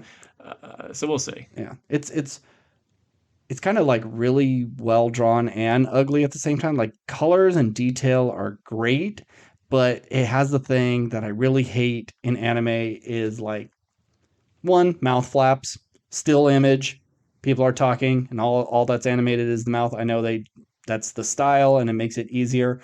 It just makes it look really cheap at times. And then other times it's trying to be so dramatic, and there'll be like 2 characters who are modded out with tons of metal. One's got blood splashed on them, one's covered in paint, and they're like super up close in each other's face. And I have to stop and go like, what am I looking at? I can't even tell what's on the screen. And then things like some car physics, like a car will be driving down the road and it'll get hit, and it's all like bouncing, hitting the corners of the car and flipping and then driving away. Just like really stupid stuff like that. I don't understand why they do it for that, but not for other things. I don't know, just little things bug me. It was definitely a show that after a few minutes, I would like pick up my phone and like play a little game as I'm listening to it. Just wasn't as heavily invested, but it was fine. It was all right. It's no Arcane, that's for sure. You're selling me. All right. I'd say watch the first 2. Okay. Yeah. So keeping in the Halloween spirit, I watched Terrifier 2, a movie where the part 1 did not have a theatrical release, and this only has a small limited release. It was like just Friday, Saturday. When did the first one come out? A couple years ago. Okay. I'd say less than 10. But he actually, there's I can't remember it right now, but there's a first movie that is a bunch of shorts, and Art the Clown is in one of those. Then he got his first movie, and then this is part 2. So this is like his third appearance, but only a second movie. So Terrifier 1 was suggested to me by also someone from work, big horror fan. And it's a real simple premise. It's just a creepy clown that's a black and white with horrible teeth and just very scary. He's mute, and he'll just, stare at you with a smile and not do anything, and just wants to creep you out. But then he'll follow you and kill you. So he gets these 2 women in a warehouse, and he's just chasing them around. And a security guard shows up, and the security guard dies. And then someone's trying to rob the place, and then they die. So there's a pretty big body count. And he doesn't have like a signature weapon. He has no problem using guns or knives or blunt objects. He doesn't care. He carries around a big black trash bag that just has all types of broken glass and metal and knives and shit. Things a plastic bag will hold. Yeah, yeah, no problem. So the big thing from Terrifier 1, I know I had to have mentioned it to you before. So one of the girls he captures, he strings her up by her ankles and strips her down, and she's spread leg, but you're seeing it from the back. And then he takes a saw and he cuts her from crack to cranium. And C to C. It's just, it goes and goes and goes, and he's just sawing at this woman, and she's screaming. It's awful. And he gets shot in the head and dies, but he goes to the corner, and he's somehow brought back by some entity or something. It doesn't matter. Sure. His origin, his power set, and none of that matters. He's just a terrifying clown that just wants to kill you and laugh about it. But because he doesn't make a sound, he's just miming laughing all the time. And it's so funny. Every time they cut to him and he just is like making a funny little face, it's so funny. It's terrifying, but he's so overjoyed with what he's doing. He's a great antagonist. Would you say he's the clown prince of mime? No, I would never say that. Okay, great. Neither would I. Yeah, who the fuck would say something like that, Steve? So this one, limited release, it's much longer. It's like 2 hours and 18 minutes. Oof, no horror movie needs to be this long, and it definitely could have been trimmed down. And it's a shame because it's filled with stuff, but it doesn't add to much. It's more of the same. Art the Clown goes from person to person, killing them in brutal ways, and that's that. But they tease you, like our lead actress has a little brother and her mom, and their dad died years ago. He had mental problems, and the little brother, he's grown up to kind of seem like a little psycho himself, and she has weird fucked up dreams. So maybe like crazy runs in the family. And Art the Clown, and there's a funny scene at the beginning of like it picks up right where it left off, and he's covered in blood, and he just goes into a laundromat to do his laundry. And as he's sitting there like naked reading a newspaper, he sees like a little girl version of himself, but it's just all in his head. And so like the security guard at the laundromat like wakes up and sees him like playing patty cake with nothing. And so he's like, oh, okay, so clearly Art's crazy, and this family potentially is crazy. Is there a connection here? Is this their dad, and how he died turned him into this thing? Because the dad had a sketchbook and was collecting clips about this killer and drew pictures of him. Like, was he having like prophecies about him? Because he gave his daughter this sword and drew her as this warrior character that since it's Halloween, she makes this costume to go to this party. And I was like, oh, okay, is this a prophecy of she's going to kill Art the Clown? Something you think you're going to get answers in some way or another, and you don't. So you have a lot of that build up that just adds padding to this runtime that probably could have cut down. So in this movie, they went above and beyond with the horrifying things. A lot of people are stabbed, acid thrown in their face, beat with a club. They get one or two horrible things that happen to them.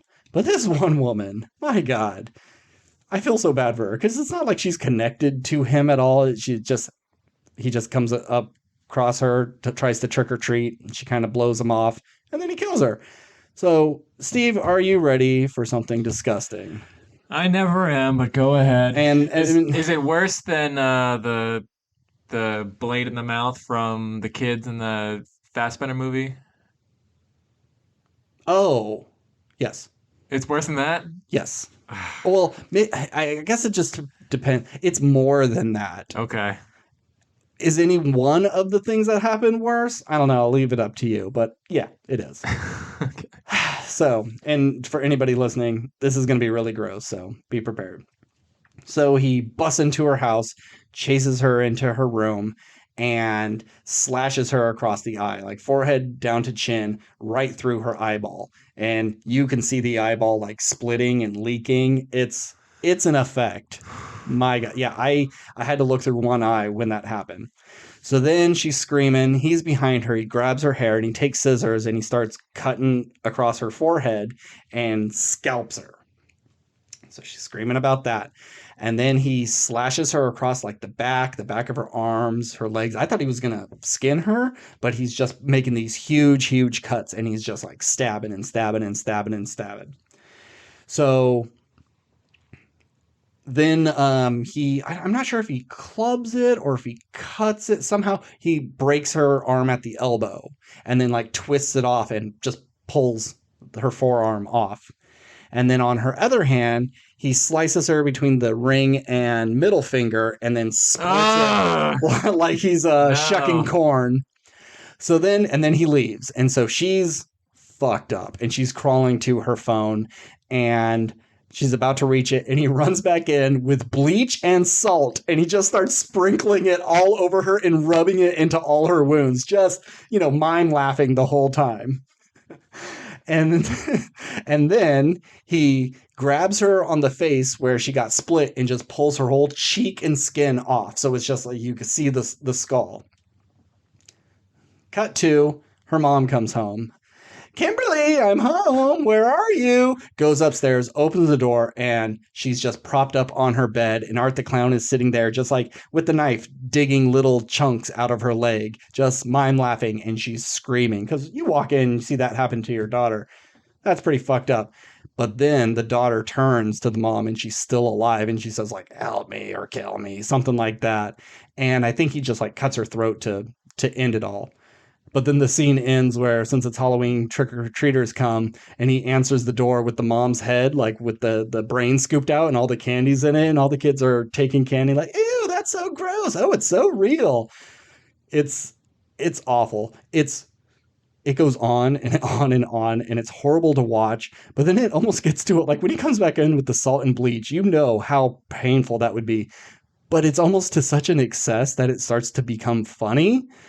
So I think maybe they took it too far, but it is one of the most extreme deaths I've ever seen. This woman had nothing to do with anything. I feel so bad for this person.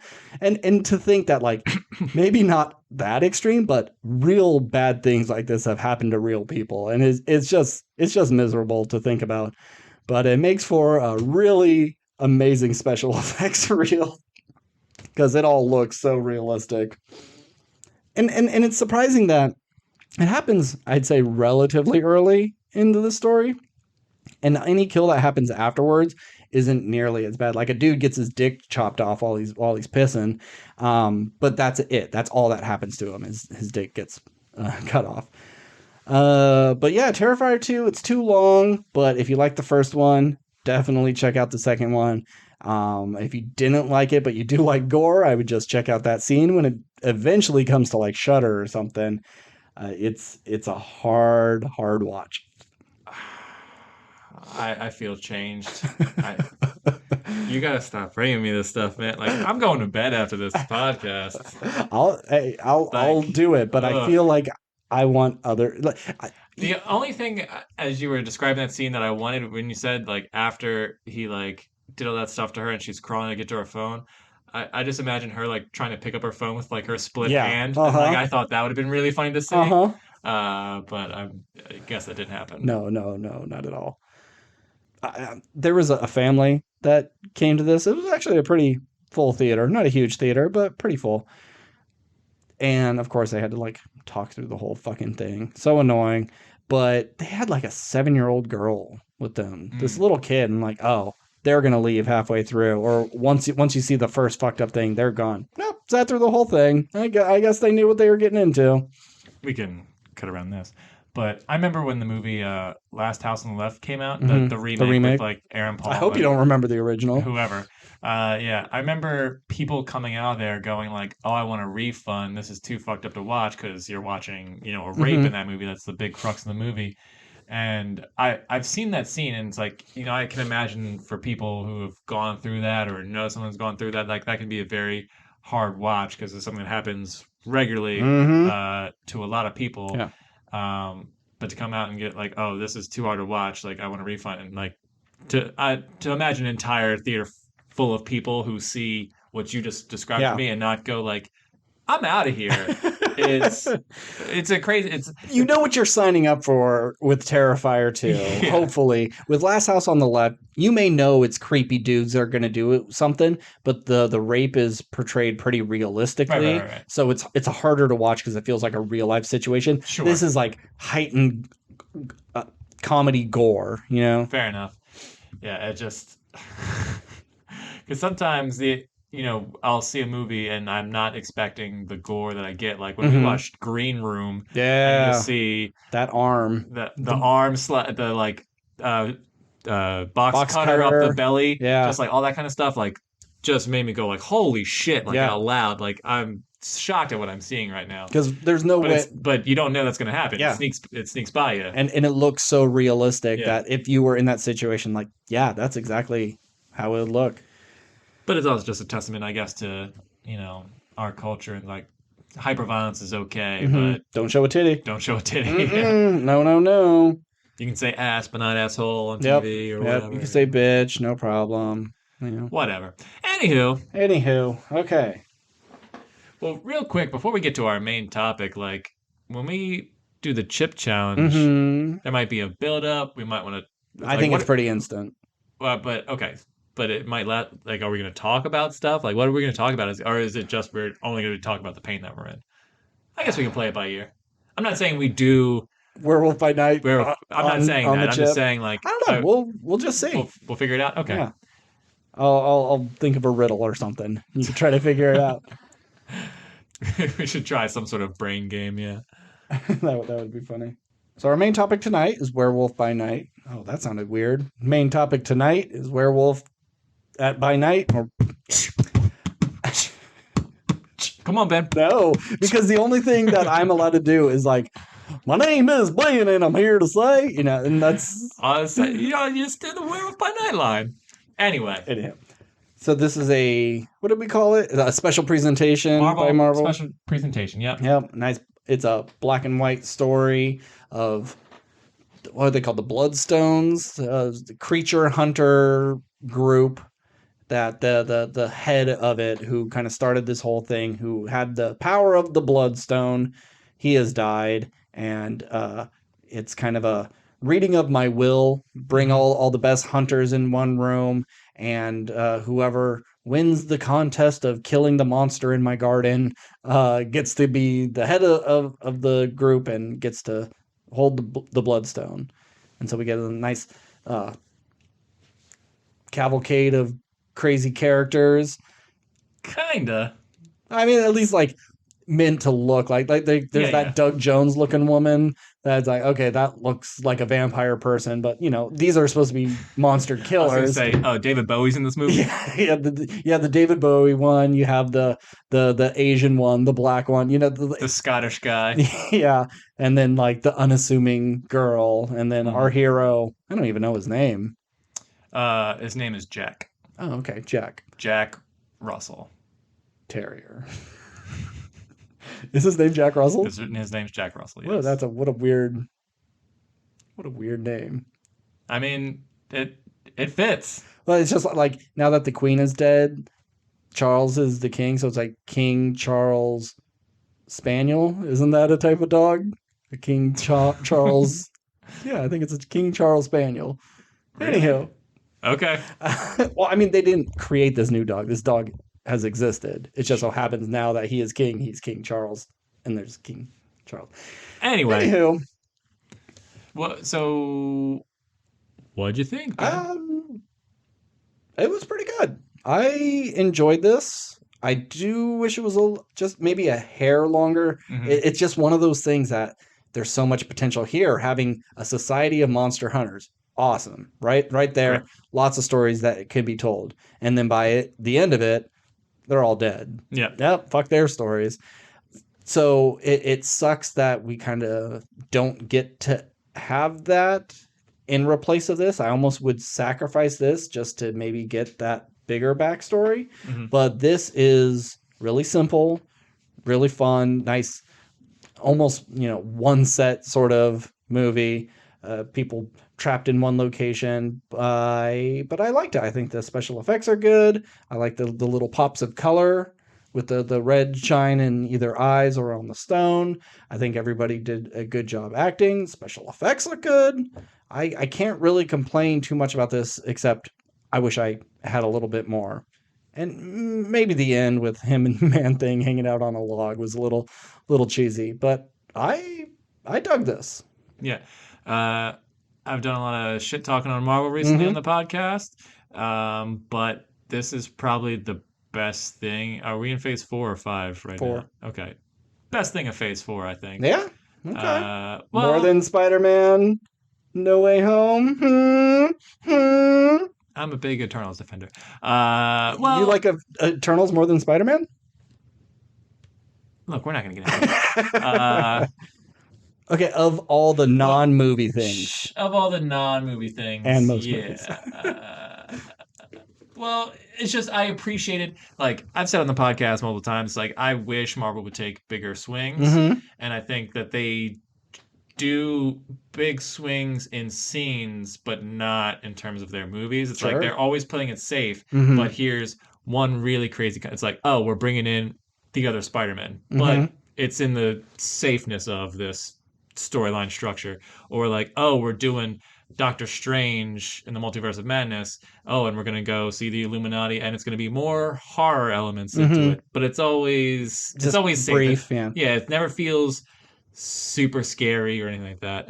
Not that this is scary by any means, but the fact that it is black and white, the fact that it is only 2 minutes long, it is not. There's no reference to any other Marvel stuff except in the very beginning where you see like a drawing of the Avengers and like a backstory sort of thing, but a totally separate being.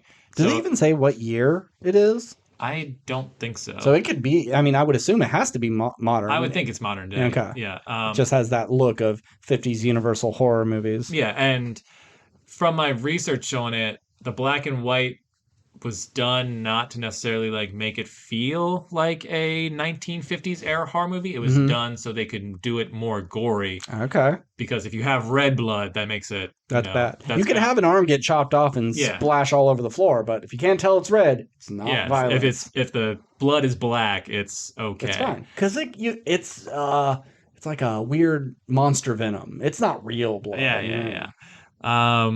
So in that regard, I like. Once again, black and white, it's a horror concept. It sticks with the horror concept. It does go a little bit more violent. But I agree. I wish it was a little bit longer. Some stuff could have used a little bit more backstory. I wish, since it was touted as kind of like a October Halloween horror element, I wish it was a little bit. There was like kind of only one jump scare, I feel like. Was it when he gets grabbed at the bush or? No, it's when Jack is turning around a corner and runs into her, and there's like a lot of like just like a traditional. It's like bumping into a character. I think there was other parts where that tried to be scary, but it wasn't like trying to jump at you kind of scary, So, but yeah, I think a lot of people could make fun of his transformation, but it worked for me. I liked his look. Yeah, and I think that is reminiscent of like 1950s era sort of like makeup. Like if this movie was actually made in the 50s, 60s in black and white, that's what it would look like. Sure. And I liked it, and I liked his werewolf. And I don't necessarily know if I agree with the special effects were good because I don't think Man-Thing looked that great in the think black and white. I think he looked better in color, actually. Okay. But I mean, it was fine because it also made me feel like, oh, well, this is an older style movie, so the effects wouldn't be as Sure. good as today. Sure. But yeah, I just wish I had more backstory in the like Hunter Society and like. They say he had like over 100 kills, but is he actually killing monsters? Because he's helping out at least Man-Thing. I know it's his friend. Are those numbers real? Or did he hunt monsters? And then once he became one, he was like, oh, there's more to monsters than Meets the eye. Yeah. So now I'm a monster protector. Yeah. Or is it just like, oh no, most monsters are bad, but this one's good. So me and him are homies. Okay. You know, there's nothing there. How did he get bit? How long has he been a werewolf? Like, was he hunting before he was a werewolf? Or did he start hunting once he became a werewolf because then he had the powers? There's just not enough backstory with our lead. And I mean, clearly it's based off a Marvel character, and I think it's funny that there's basically a dog person named Jack Russell. That's kind of funny. But if you ask me the name of any other character in this movie besides Jack and Ted, the Man-Thing, even the girl, I forgot her name. I don't remember anything. No. But yeah, I had a lot of fun with this movie, and I think it's one of the rare occasions where like Marvel movies now are pretty much all 210 plus, 230. So we finally get something shorter, and it's like, it should be longer. Yeah. But I think that's anything. Like you get 10 episodes and you go, you could really cut this down. Then you get a 2-hour movie and you go like, this really should be a show. Yeah, you can't please any of us. Yeah. You're always gonna nitpick some bullshit. But but it's the one thing to go like, oh, I need 10 more hours of this, then I need 6 more minutes. Yeah. Just to get this over the hour mark, just to give a little more backstory. Yeah, I think it needed 20. Yeah, max. Yeah. Just enough to make me care more about him and her, and get a better feel of the lore of the society. And they seem to not really know each other all that well. So, how much of a society is this? Like, do they not have get-togethers where they brag about things, or, oh look, I killed that one legendary thing. Let's get together and celebrate because now that this monster is gone. It just seems like you have a membership to this thing. But you never meet the other members. It's like going to the gym at night, never seeing another person exercise. Like, oh, is this all for me? And it's like, not that I wanted this to be a series, but this would be a very easy series to make. It'd be The Witcher, but in the Marvel universe. Yeah. It's like you have your character who has otherworldly powers, who goes around and hunts the monster of the week, and it's like this week it's a Swamp Thing, this week it's another werewolf, this week it's a ghost or whatever. It's Morbius. That could have been a fun show, but it worked for me. I think it would have been fun if Blade was part of this society. This was our first look at him. He doesn't say anything. He doesn't die. He just kind of like does his thing and gets away. Who knows? Or he shows up to spit on the head of the household and be like, oh, I don't like your society for whatever reason. Maybe he got denied. Who knows? But it would have been a fun thing to tease him. Yeah, that would have been good. Yeah. And the transition back to when you asked me about what year it was, that's kind of where I thought like that at the end when everything turned to color, that was them going like, okay, the everything in black and white was like a fun concept, but now that it's in color, this is how it bleeds in to the modern day MCU. So if we do continue with these characters, or if we do continue with adding these people in, now like, okay, it does fit in this world. It isn't a one-off thing. Sure. It is part of the larger world currently going on. Yeah. As soon as Jack walked in with the makeup that is like, oh, it represents my ancestors or whatever, I was like, man, you look like you're in a My Chemical Romance video. That's what this movie reminded me of. I was just waiting for like. But he's a little older. When I was a young boy. But he's a bit older, so he looks like that dad who has to bring the 12-year-olds to the concert, but they made him up so they weren't too embarrassed. Or he grew up with them and never got out of that phase, and he's just one of those guys. Yeah, it's like, oh, this makeup is for my people. Who? What? And how? Like, I want to know a little more about that. It would have been nice if they just had a little scene of everybody. Let's go around and introduce ourselves and give us one fun fact. And everybody could go like, oh, my name is Vlad and I'm from Transylvania and I've been killing vampires forever.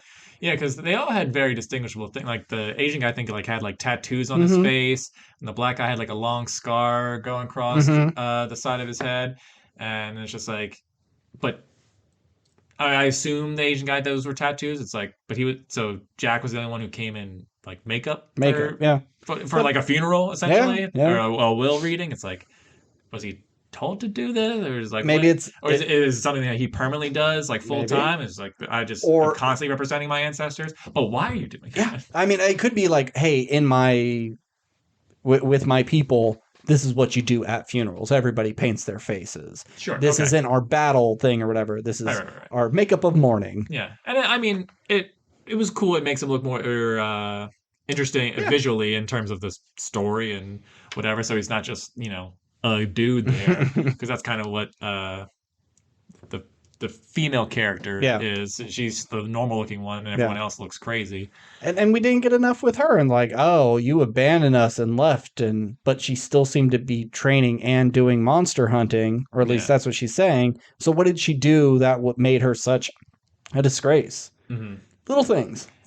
And like, you had the dynamic with her stepmom, who's this crazy lady who's willing to sacrifice her to the Wolfman because she let the creature go and got the Bloodstone. And it was all just kind of like, I could have spent another 10 minutes in that like maze and like doing more like fight scenes with them. It's like it was pretty much like they all had like a quick fight scene where they were with each other, but not with Man-Thing. I mean, Man-Thing came out and killed Scottish guy, like melted him with Man-Thing powers. But you really could have teased up the like Man-Thing is like, I know you had the relationship with like, oh, Man-Thing isn't really violent. It's just violent to protect itself. It's like you could have had a thing where it's like, oh no, this thing knows it's in danger and it's scary and you don't know what it is and it's killing people.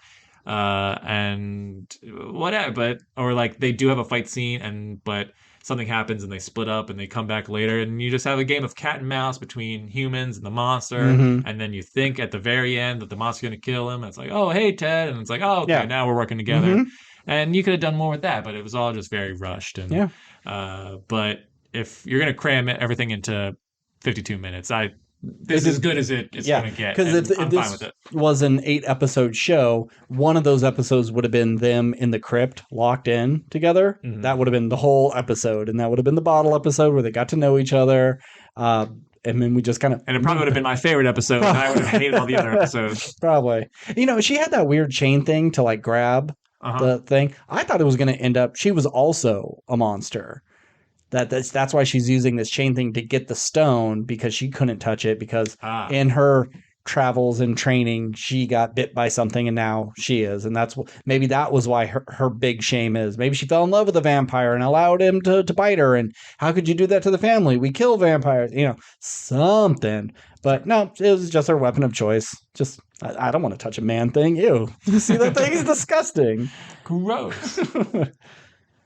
My favorite thing about it, though, was the leader, Cornelius Bloodstone or whatever, Victor. Being an animatronic corpse. Being an animatronic thing that, like, the butler had to wind, and he had this whole pre-recorded spiel. And it was like going to like the Haunted Mansion or something, and just like some sort of like haunted theme park ride where it's like, this would have been scary like in the 1950s, but like nowadays you're just like, oh, this ride sucks. Yeah, it goes into like a simple little figure eight, and then it's done. I thought that was a fun little touch, something a little different that I've never seen before. But yeah, just a little more details with some of the other hunters, a little backstory about our two main leads, and I would have loved this, but I just really I liked it. Just make it 90 minutes and it would have been perfect. Yeah, or it could have been perfect anyway. All right, you ready to do some stupid shit? Oh god.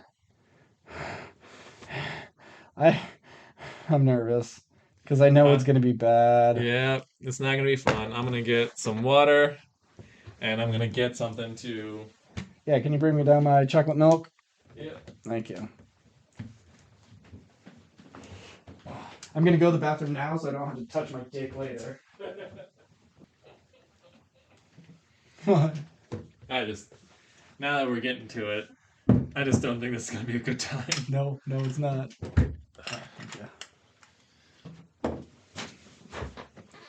All right, well, let's talk about packaging. It's a great package. Looks like a coffin. Big red skull. And the special gimmick this year is it turns your tongue blue. Whoop-de-doo. That's the last of my worries right now. Will you pass me your pen so I can cut the Sure. plastic here? Now, before we eat this, you got some other Paqui chips. It's just ghost pepper. Ghost pepper, yeah. Now, and that's in a regular bag to eat like a regular chip. Do you want to try that first? Because No, I don't want anything to taint the Okay. experience. Like, because I didn't know if you were going to try that after no, this. I was gonna do that on my own That's your time. own thing, Yeah, okay. I mean, if you want after this gets settled, we can try that. But I figure at that point it might not even like really No. register. No, I have a feeling I'm not going to want to eat anything for a good long while. Oh, God. You gotta smell it first. I'll, Can you I smell it can't- through the no. package? Okay. no, I cannot. So it has warnings like, don't touch your eyes. Don't be pregnant. Don't be pregnant yet. Go to the doctor if necessary. If you don't like this, don't eat it. It's a big chip too. Oh, there's a little packet in here. Face the Reaper. Yeah. How long can you last before you short circuit? That means before eating or drinking anything else for relief. 1 minute is powerless, 10 minutes powerful, 30 minutes supercharged, 1 hour invincible. It's supposed to last an hour? I don't There's know. no way it lasts an hour. Oh, but and then we have a little thing that says I crushed the Paqui 2020 challenge. Well, this is kind of fun. Like I spent about $10 per chip here, so the fact that it comes with like bonuses is pretty fun. Yeah. Oh, son of a bitch! What? If I bought, it comes with a free bag of this. Oh. Oh, for you. Oh well. God damn it! So and then the chip is individually packaged outside of the cardboard coffin. My God. Okay, I'm gonna take a picture of this for our Post your reaction on social media with One Chip Challenge and mention Paqui chips. Do you want to sit over here so I can record us? Yeah. I gotta say, I'm gonna last like a minute before I start drinking water. Oh, for sure. I'm not here to impress anybody. Just here to fuck up my dietary system. Digestive tract. Whatever. Is that too high? That's Oh, hang on. I'm gonna. okay. Let me. Ooh. Pretty strong. I wouldn't say it has a strong smell, but like once the spicy part hits you, Mm-hmm. you can definitely smell the spice. Oh, this is gonna suck. How the fuck am I supposed to? Oh Jesus. Oh, it's black. Oh, it looks like it's so coated with stuff.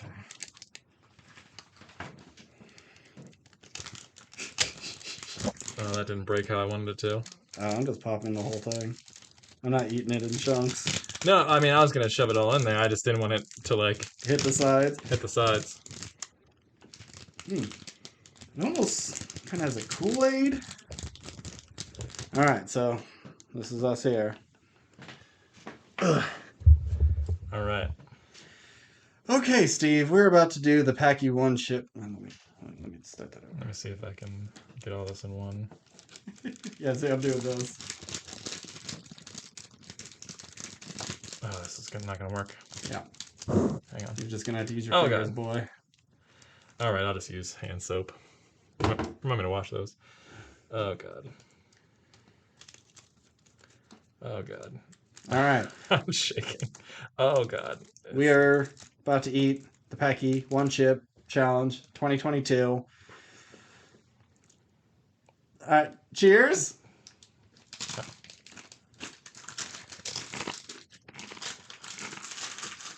Mm. Mm-mm.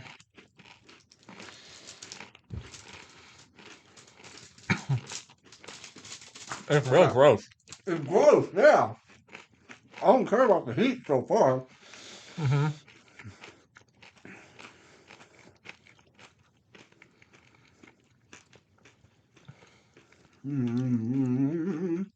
Fuck. Feeling it? Oh my god. Look how blue my tongue is. I'm trying to get the stuff out the sides. Mm-hmm. Oh, that. Oh, the air activates it.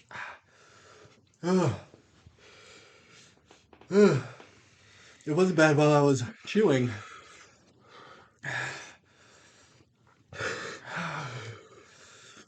Oh my god. Oh.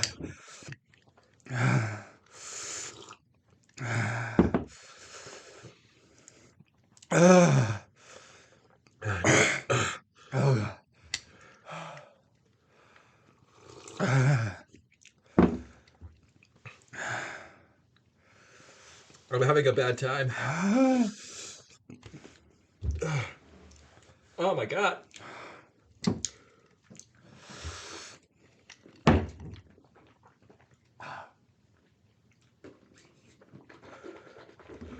Oh no. I just need the bits to get out. Yep.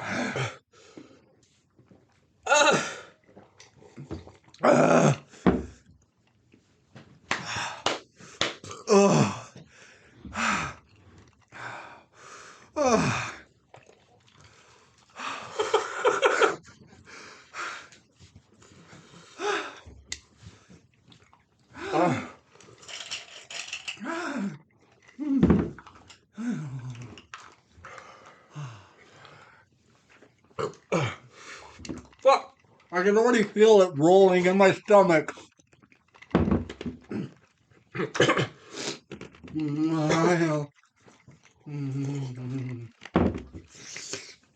Nope. There's waters in my eyes.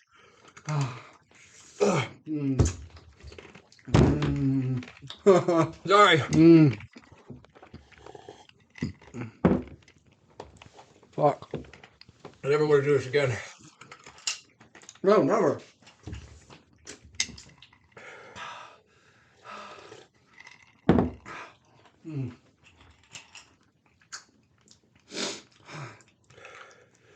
So Steve, if you had a lily pad that doubled in size.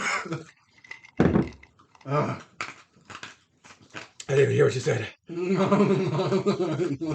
Fuck.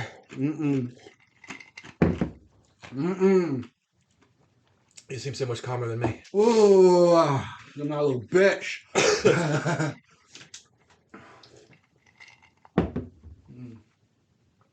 My nose is running now. Oh, fuck.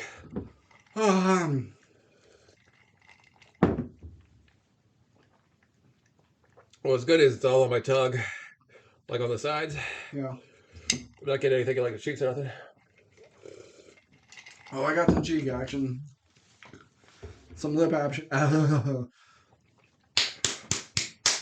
Fuck you, Steve. Oh, God.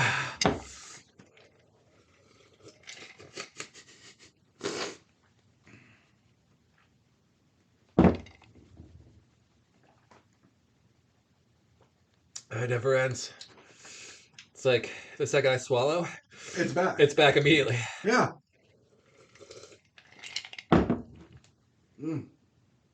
I'm trying to take tiny sips of this chocolate milk so I don't go through it so fast.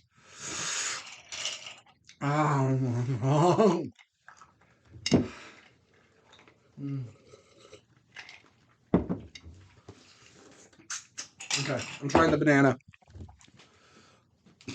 Oh, it's on my lips now. Fuck.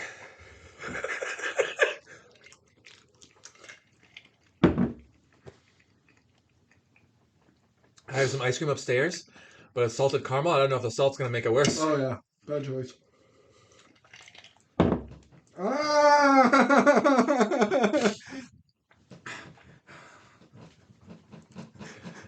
You know. Oh, fuck.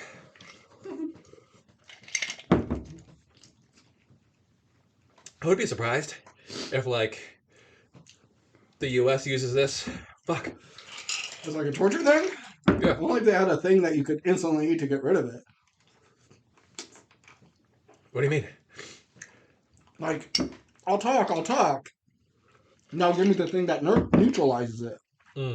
Because if it's just going to have to go away on its own, it's not going to make you talk. Well, they probably just maybe knock you out, and then when you wake up, it's gone. And then they give you another. Like they keep feeding them to you. Oh my god. How much would someone have to pay you to eat another one right now? Do I get water? You could do all the same things you're doing right now. Oh no, like $8. Just kidding, no. Probably 100 though. 100? Just $100 bill? No. I think I'm starting to beat it now. Yeah, I think it's on its way out. Or it's just like the comfort. Fuck! It's like. Fuck! I can't. Do we have to get the blue off? Like, because once the blue gone, then you're gone? I gotta get my water. Oh. Shit. Oh. No fucking go.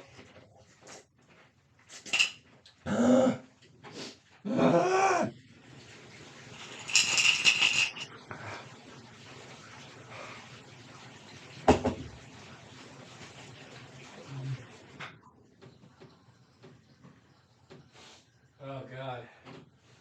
Looks like my dog just died. Now, I wonder how this compares to the stuff on Hot Ones. Well. Because I can see the bomb being this hot. Oh, Jesus Christ.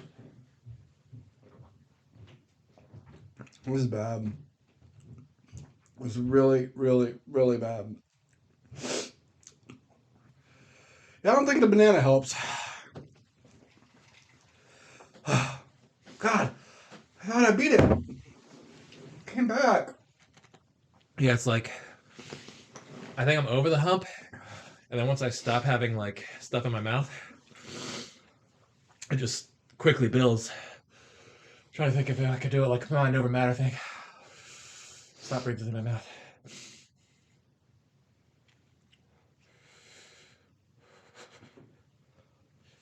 All right, bud, I'm gonna tell you some knock-knock jokes and see if you can answer it on the. Knock-knock jokes? Yeah, see if you can figure it out. Do you mean riddles? Nope. Or no, okay, I'll do riddles.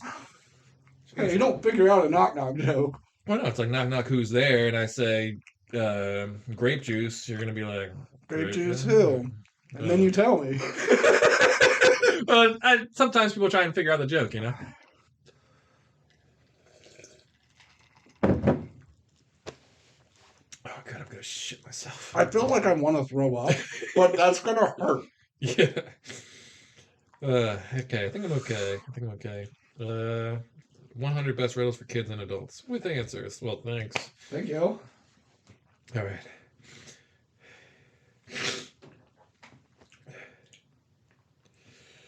Here's some easy riddles. Get you started. What has to be broken before you can use it?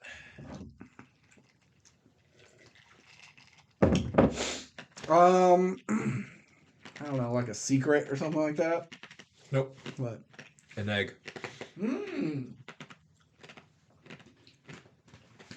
Okay. What month of the year has 28 days? All of them. There you go. What is full of holes but still holds water? Sponge. Correct. All right. Do you one more easy one, then we'll go to the middle of it. What question can you never answer yes to? Lots of them, probably.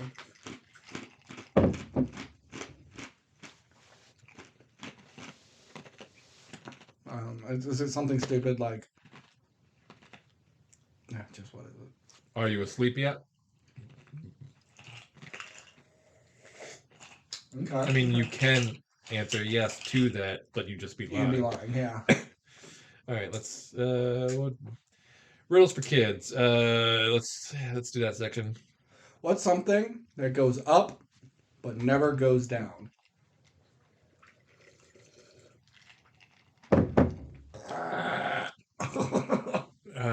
What's something that goes up but never goes down? I don't know. Your age. I'm sorry for the audio quality. We don't give a shit. Fuck this podcast. Why did we start eating stuff all of a sudden? Eating and drinking. Because we're fatties? Well, it's all thing consumed, but do we have to eat bad stuff? Why not some gimmick? What kind of band never plays music? This is funny riddles, if that helps you. Is it like a Band-Aid or a lap band? Rubber band. Rubber band, you know. Alright. Consider that just more of a joke. But What begins with an E and only contains one letter? envelope. Mm-hmm. And it's supposed to be what starts with an E, ends with an E, but only contains one letter.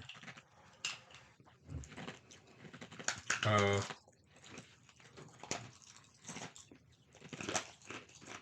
I got one. Okay. What is 3 letters and starts with gas? Starts with guess. Gas. Gas. What's 3 letters and starts with gas?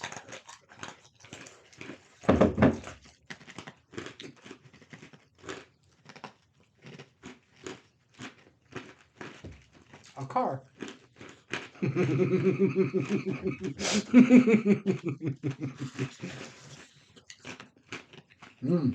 That's pretty good. Yeah. Woo! I think I'm okay. I mean, I It still hurts. I still feel the spice in my mouth, but it's No. not unbearable. This would be like this level right here is if I ate a food and I got to right here, I'd be like, ooh, that's really hot. Oh, I don't think I want any more of that.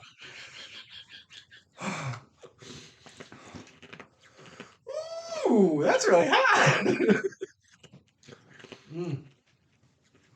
Forward. Oh shit. Forward, I am heavy, but backward, I am not. When am I?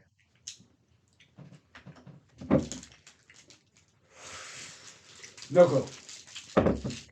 The word not. Because it's ton. Nope. I think maybe chocolate milk was a bad idea. I think it's reactivating. Water's been working for me, man.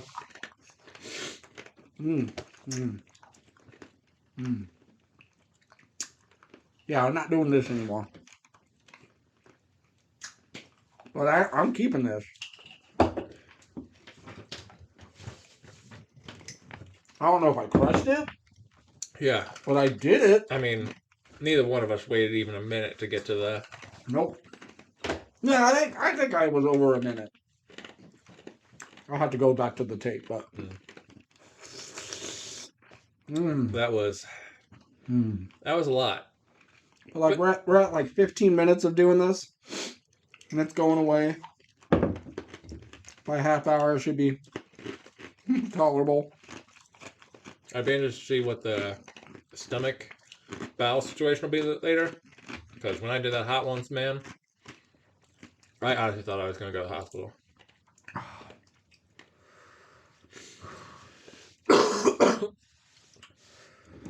Can we look at the Scoville on this? Does it not say? I know it's like a hot sauce thing, so I don't know if like. Sure. Yeah, it's not necessarily a heat index, but a hot sauce heat index.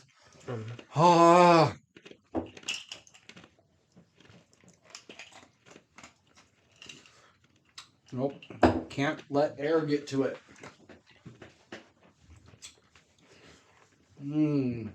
Oh god.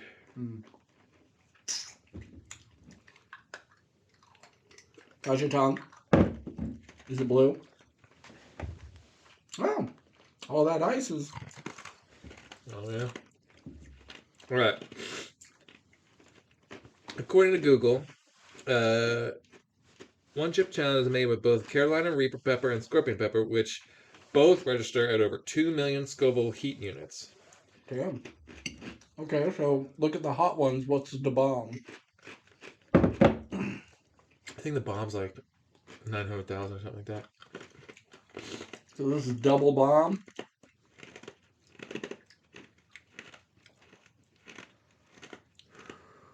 4 levels of pain, 22,000, 135,000, 321,000, and the final answer at 1.5 million.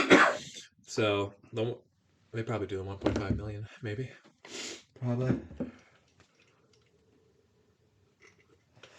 Really shows you how much in between time there is on Hot Ones, because you know they're not getting right back into those questions.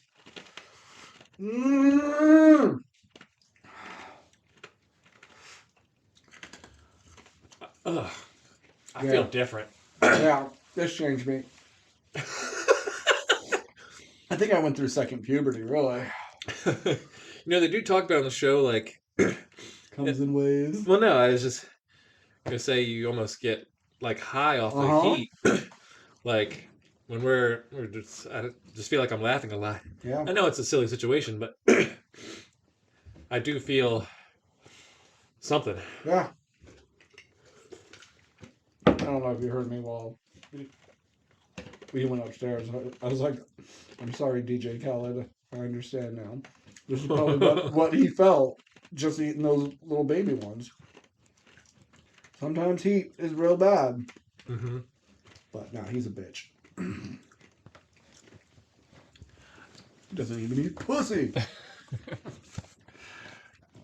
It's too spicy. You played yourself.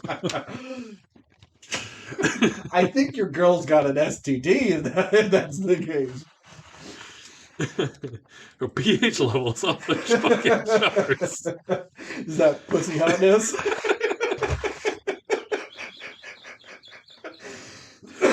Oh, that is comedy gold. Ooh, my mouth is still hot. Yeah.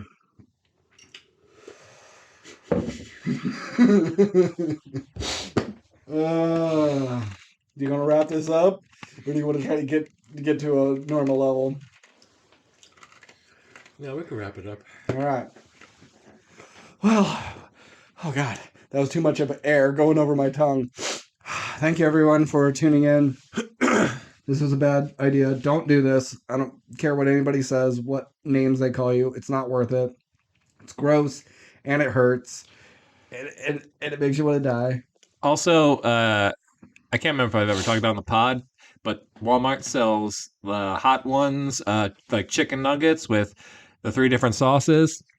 I thought I was going to go to the hospital, and maybe I'm a bitch, and I probably did it wrong, but it goes in your mouth, Steve, not your eyes. Oh, okay, great. Idiot. Fuck, my mouth's hot. Oh, I'm out of water.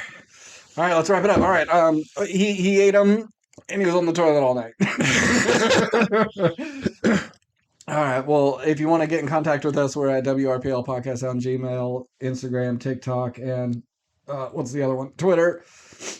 I think I can feel it in my cavities. Oh, God. Well, as always, I'm Ben. And I'm Steve. Good night.